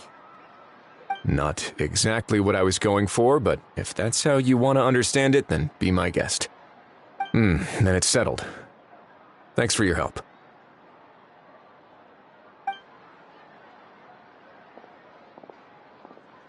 Boy, am I glad that's over. That's enough work for one day. Time to head back.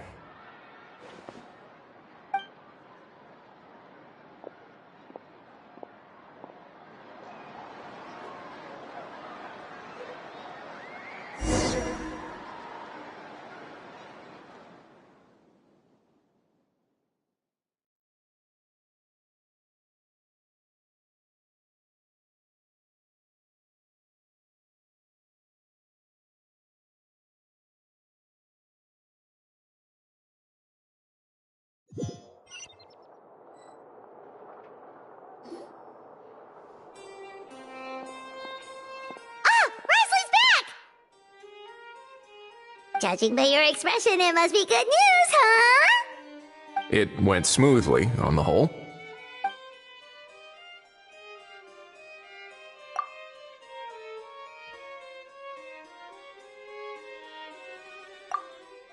So basically, we hold off until Argento and the other party have set up the next stage of the transaction. Then we plan our next move. Patience will be key. I get that. It's like hunting. I'm just not sure the other party will take the bait so easily. Well, if he didn't need the money, or if he valued self-preservation over making a profit, he could have walked away as soon as the contraband was brought to the Palais Mermonia. On top of that, although he hasn't shown his face yet, he seems to have no followers or accomplices, and he's relying on an extremely limited set of options to push the deal along. So, if you ask me, he seems like someone who cares a lot about his image and has a somewhat high opinion of himself, but lacks any real ability. I almost get the feeling that if he misses out on this opportunity, he won't have any other way of making money. His every move is like a spin of the roulette wheel, hoping that the ball will land exactly where he wants it to. Or, I don't know. Maybe he'll cut his losses and vanish into thin air, and our efforts will have been in vain. At least Natlan will get the stolen relic back, so it won't have been for nothing. In that case, let's hope his arrogance stays in play. Everyone, I have just briefed the Marechaussee Phantom on the situation. As soon as there are any further developments, we will act without delay. When that time comes, we will be relying on your help. We'll be waiting for the good news!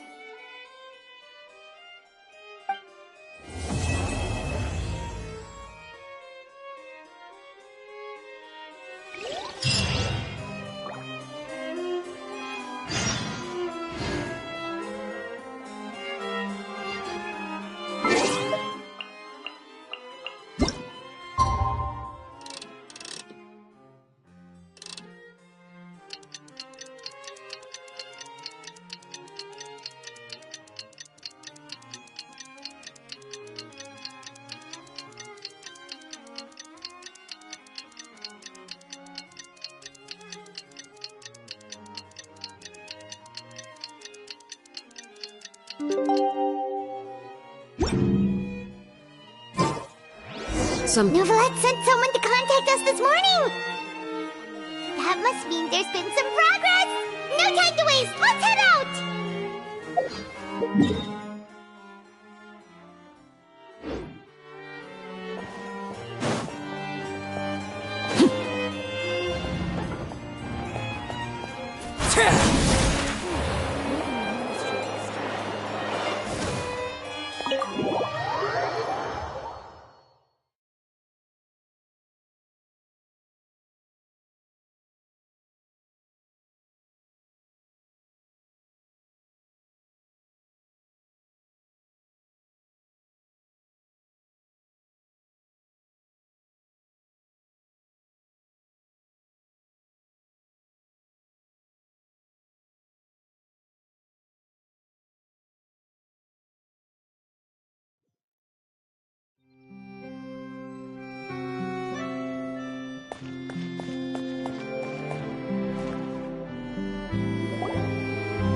late, are we? No, you're just in time. Well rested, I trust? A great way to stay energetic, certainly. We received word from Mr. Argento yesterday, confirming the time and location of the transaction. It'll take place this afternoon, and it turns out it'll be somewhere we all know pretty well, too. The film Fantasyland restaurant. Oh, really? Huh. He sure does like that place. Seems like you share our concerns, Traveler. Indeed. Capturing someone in a crowded event venue will be much more challenging than in an open area. The criminal might try to blend in with the crowd, or even escape by taking hostages. In light of this, we've had to make additional preparations. As soon as we received the news yesterday, we began coordinating with the Marechaussee Phantom and the Special Security and Surveillance Patrol. We'll be deploying lots of undercover agents on site. If things go south, the safety of the civilians will be our top priority. Of course, fingers crossed, everything will go without a hitch. I noticed a bunch of familiar faces from the previous case, like Captain Chevrolet of the Special Patrol, so I'm feeling optimistic. We'll trust your instincts, then. Oh, yeah, and by the way, we've also been in communication with Miss Lapine Pauline and Miss Navia. The Spina di Rosula will provide support within a controlled scope, so there's no need to worry. The only potential issue is with Miss Escoffier.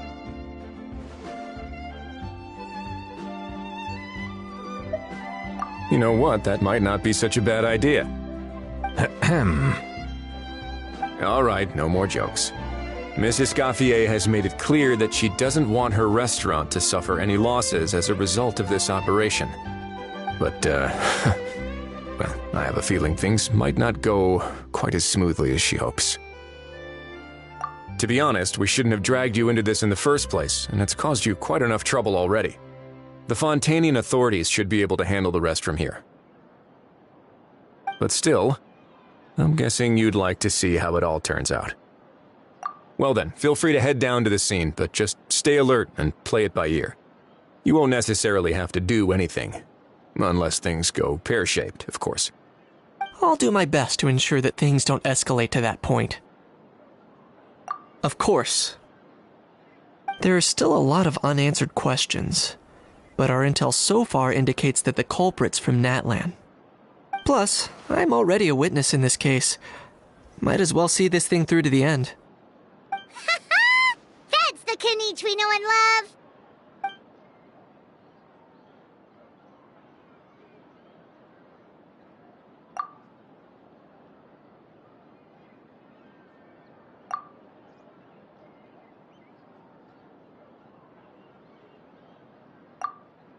Well, that's enough of the small talk.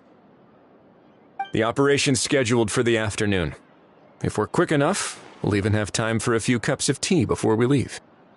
Oh, and let's grab something to eat too! Can't work on an empty stomach, you know. And rooting for you! It's a very important job. Alright, I'll head over to the venue now. Ahao's been harping on for days now about this event-exclusive meal he wants to try. Guess I might as well shut him up sooner rather than later. See you in a bit. I look forward to hearing how it all goes.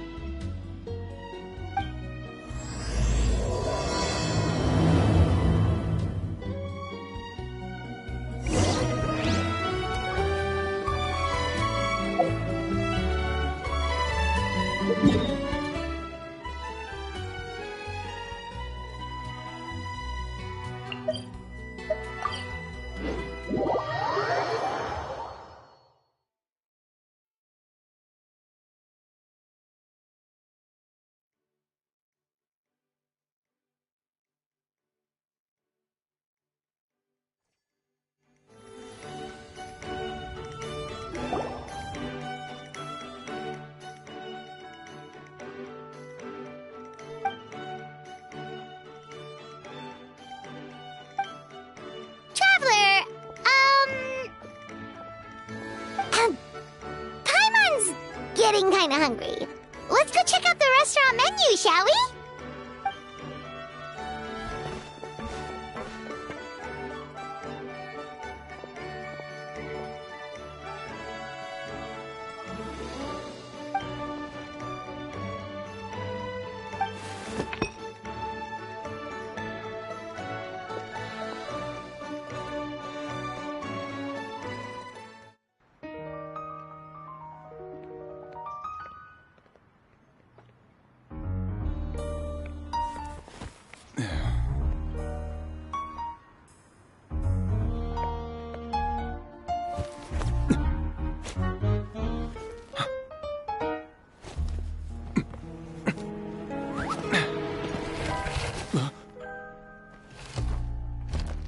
Your friend thought you might be thirsty.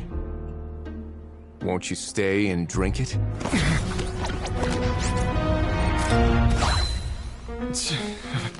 I tend to steer clear of drinks left out in the open.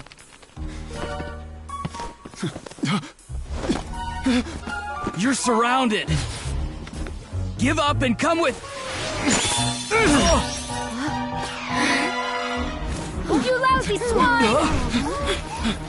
Stop right there! Oh, look! A surprise performance! Wow! How lucky we are! Quick, take a photo! After him!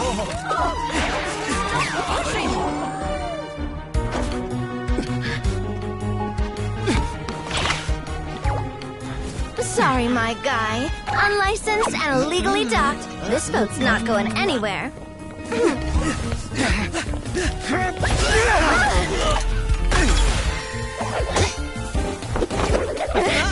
Quick! Don't let him get away!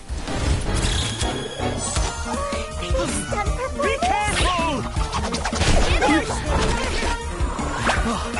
Amazing! Lowly worm! No one flies higher than the almighty Dragon Lord! Who's stealing my fun? Ah, you again! You're driving me crazy! Oh, wow,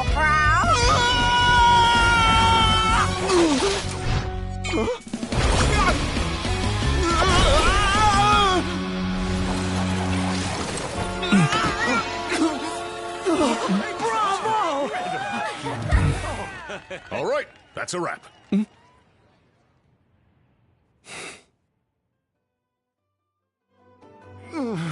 Unbelievable! You can't just drag someone around like that! Such blatant disregard for human life! I'm gonna sue the living daylights out of you! Will you now? I think I did you a favor by pulling you away from your audience. Saved you some face at the very least.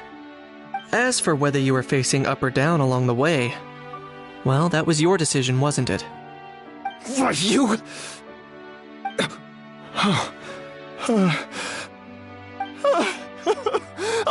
All right, I admit it.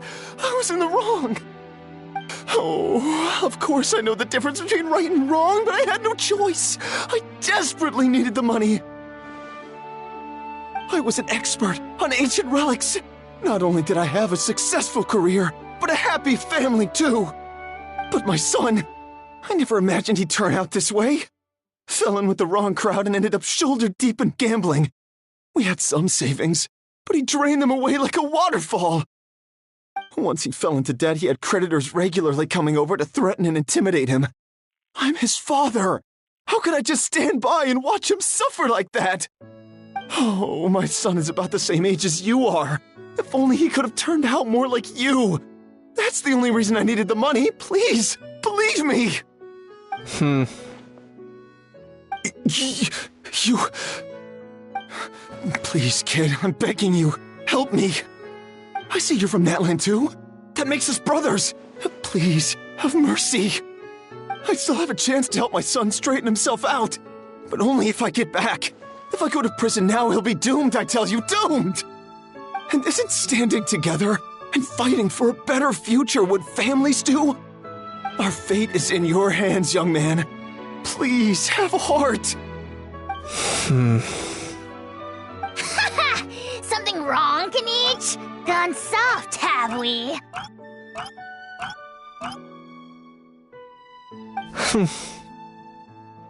I don't believe a word you say. Wriothesley had you just about figured out. You're a gambler. Pure and simple. A gambler? Me? Nonsense! I told you, it's my son! First of all, are you really from Natland? You've been keeping tabs on the gun's whereabouts this whole time. You should have recognized at least one familiar face by now. On top of that, the way you threatened to sue me?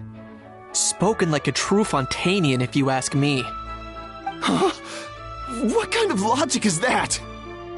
I can explain. I actually grew up in...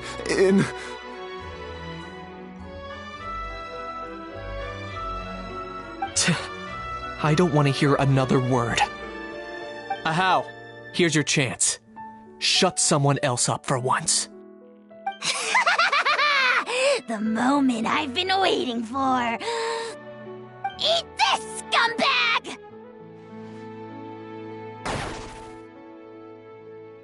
Being a compulsive liar is one of the hallmarks of a die-hard gambler. I bet you're just a Fontanian pretending to be from Natlan. Even if you have any friends or family to speak of, I'm guessing they've long since cut all ties with you. And you have your depraved ways to thank for that. Of course, I might be wrong.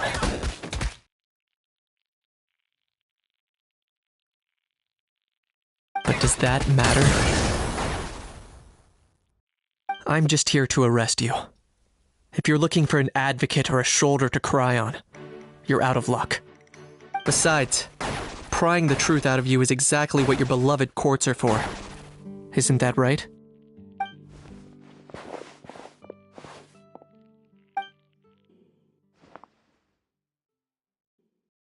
Many thanks.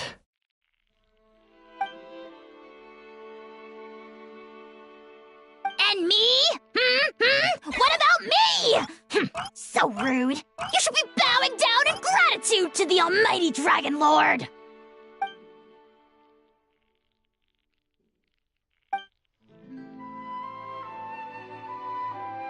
Hey, what do you mean? Hold it right there! Don't worry. I'm fine. I wasn't the one who just got dragged all the way here.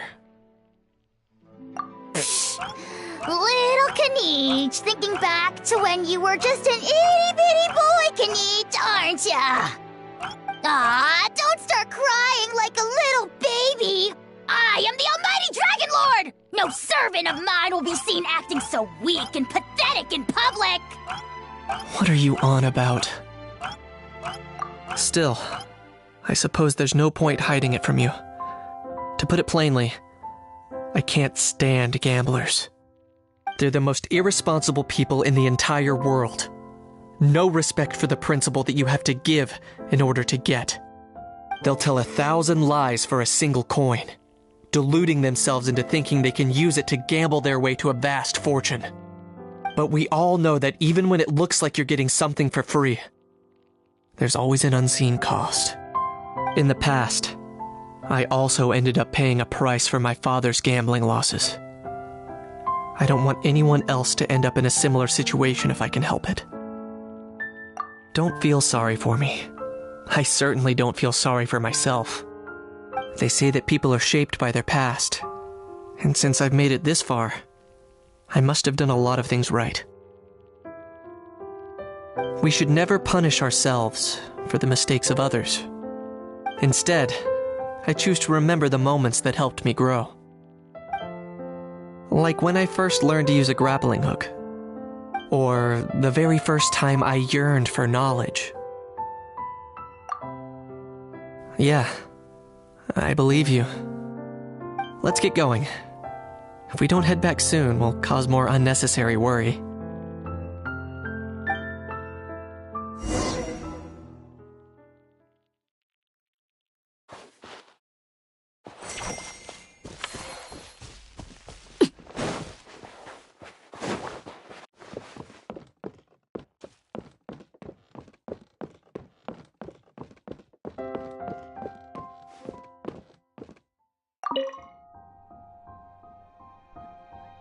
Yay! Traveler Kniech, you're back! We just saw Chevro's taking the criminal away! She looked pretty pleased with herself. Haha! So after so much running in circles, turns out he had no fight in him, huh? Guess running away was the only trick up his sleeve. Oh, also, Risley said to let you know that he's already left. He went to report back to the Palais Mermonia. Apparently, the Maréchaux say Phantom's preparing to carry out an in-depth investigation into illegal gambling activities. Sounds like they'll have their hands full. Anyway, that's for the Palais to worry about, not really our concern.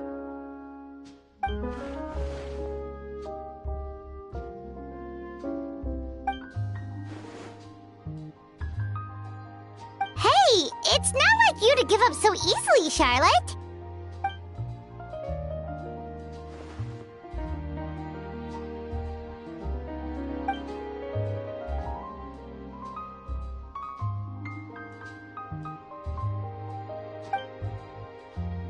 Make sure you pick the best shots of Paimon.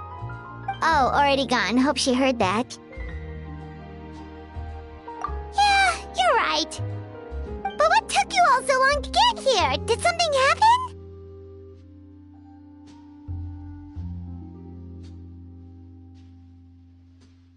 What? Rumors and slander! And have I, the almighty Dragon Lord, Kahulahau, ever sunk to such sniveling? Often, actually. To be honest, I haven't decided yet. At the moment, I've got nothing urgent to get back for. And, in any case, the court might need me to testify again. Plus, that gun's still a key piece of evidence. I'll probably have to wait until the case is closed before I can return it to Natlan. So, I guess I'll be sticking around to enjoy the beach a little longer.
Whoa, is that our hero, the Traveler?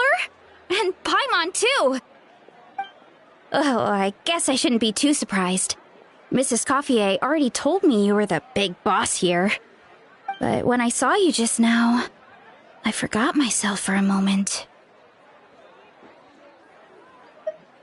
Technically speaking, the Cheval Moran Film Fantasyland doesn't even have a boss, does it? Isn't it the idea that everyone works together to make it as successful as possible, and then we all share the profits? But, wait a sec. Why are you here, Veressa? Well, officially, I'm here to promote my brand. Not long ago, Mrs. Coiffier placed an order with me for her restaurant, as she often does. In her letter, she mentioned that showcasing my orchard's products at the festival would boost sales and help build my brand recognition. After talking it through with my parents, I decided to give it a shot. Now that I'm done with the restaurant's ingredient order, I plan to sell the rest of my fruit directly to guests to help quench their thirst, of course. The thought of enjoying fresh fruit from Natland here in Fontaine does sound pretty appealing. But with this many customers, wouldn't it be exhausting to watch the stall all day? Huh? Am I supposed to be watching the stall the whole time? There's an attraction over there called Movie Masterpieces, right? I heard some of the challenges are based on famous films. Some of those films have even been adapted into great comics. I'd love to go give it a try. So, you're not doing any business at all? Back in the Collective of Plenty, I'd just set up a sign with the fruit prices, place a weighing scale and a coin jar to one side, then let people pay on their own. When closing time came around, I'd wake up and check the accounts. Not a single Mora's ever gone missing. To be fair, that does sound nice. People in the Collective of Plenty are a law-abiding bunch. No one would even think about taking something without paying. Makes sense that tending your stall wouldn't take too much effort. Fontainian customers are no doubt trustworthy too, but let's just say they're not used to self-service shopping. Plus, if you just leave the stall unattended as a Natlanese merchant, people here might think you're gone for good. In that case, I'd better start acting the part. But I'll need to buy some things in the city before I officially open for business. I promised to bring back some Fontainian clockwork mecha for Kochi-san. Oh, and I also wanted to try a few rounds of movie masterpieces. After that, I should be able to focus on my business without getting distracted. We might not be locals, but we've explored Fontaine quite a bit. We know our way around pretty well. In that case, give me a moment to get some extra fruit, a price list, and my coin jar set up. I get to go shopping with the Traveler! Nice.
thank you for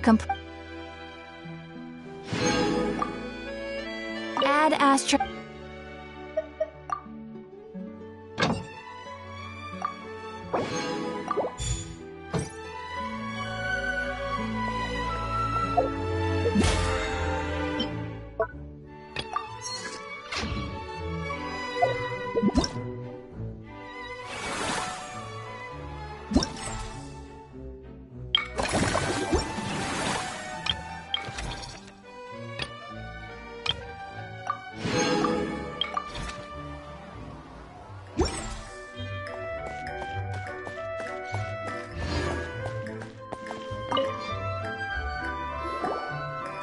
Hello, boss.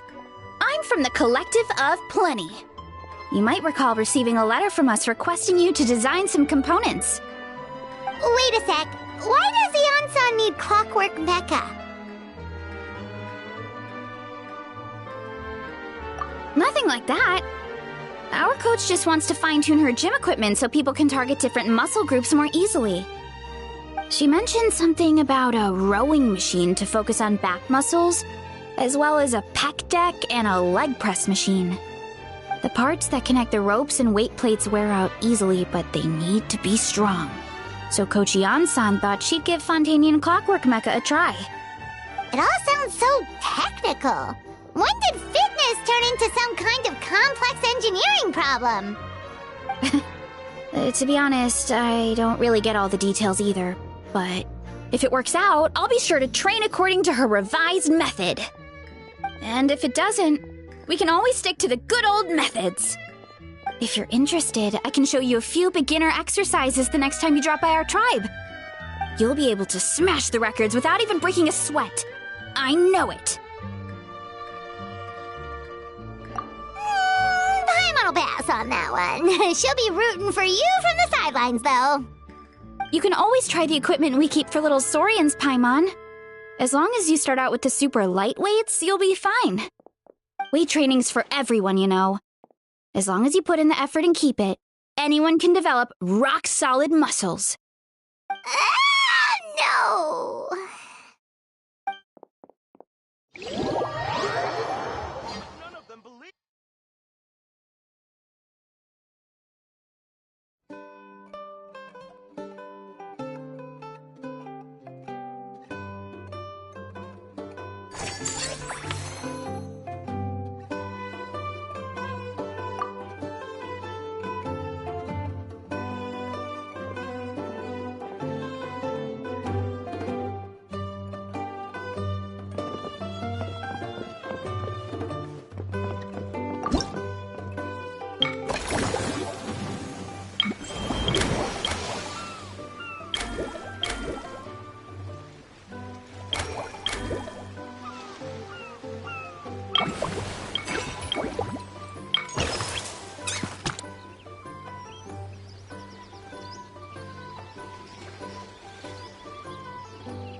What could the children be up to?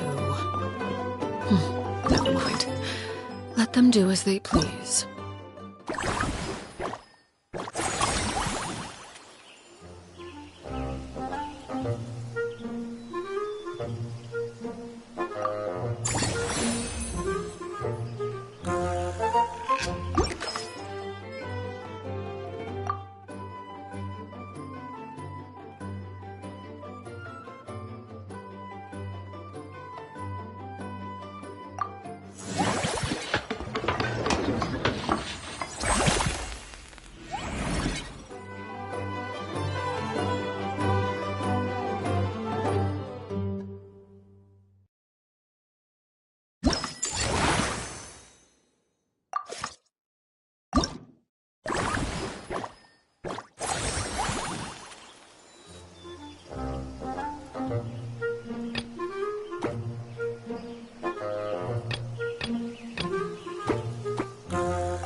All right, time to show off how fast I can run. I'm gonna go have a blast, then come back, calm down, and focus on running my fruit stall. That's right. Last thing you'd want is to get too absorbed in having fun, then suddenly realize you're starving because you haven't eaten anything for hours. Funnily enough, Paimon can think of someone else with a bad habit of getting so into things that they forget to eat. No matter how busy you are, nothing's more important than staying well-fed, hydrated, and healthy.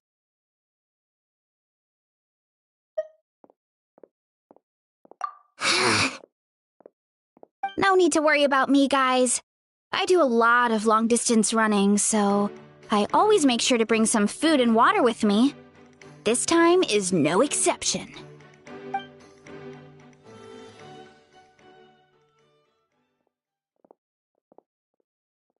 Woohoo! That was incredible! How was it? Did you get through all the levels?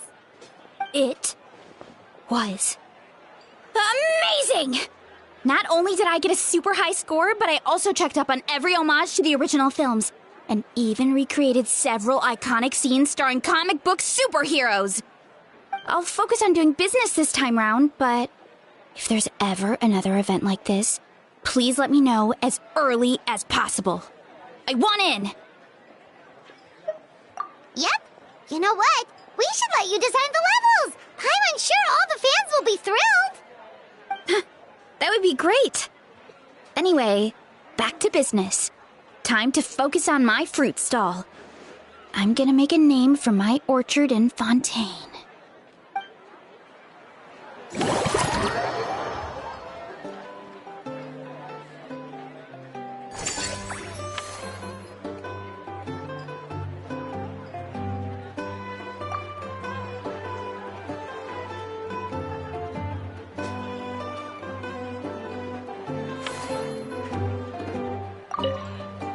Seeing how happy everyone is here, I can't help smiling myself.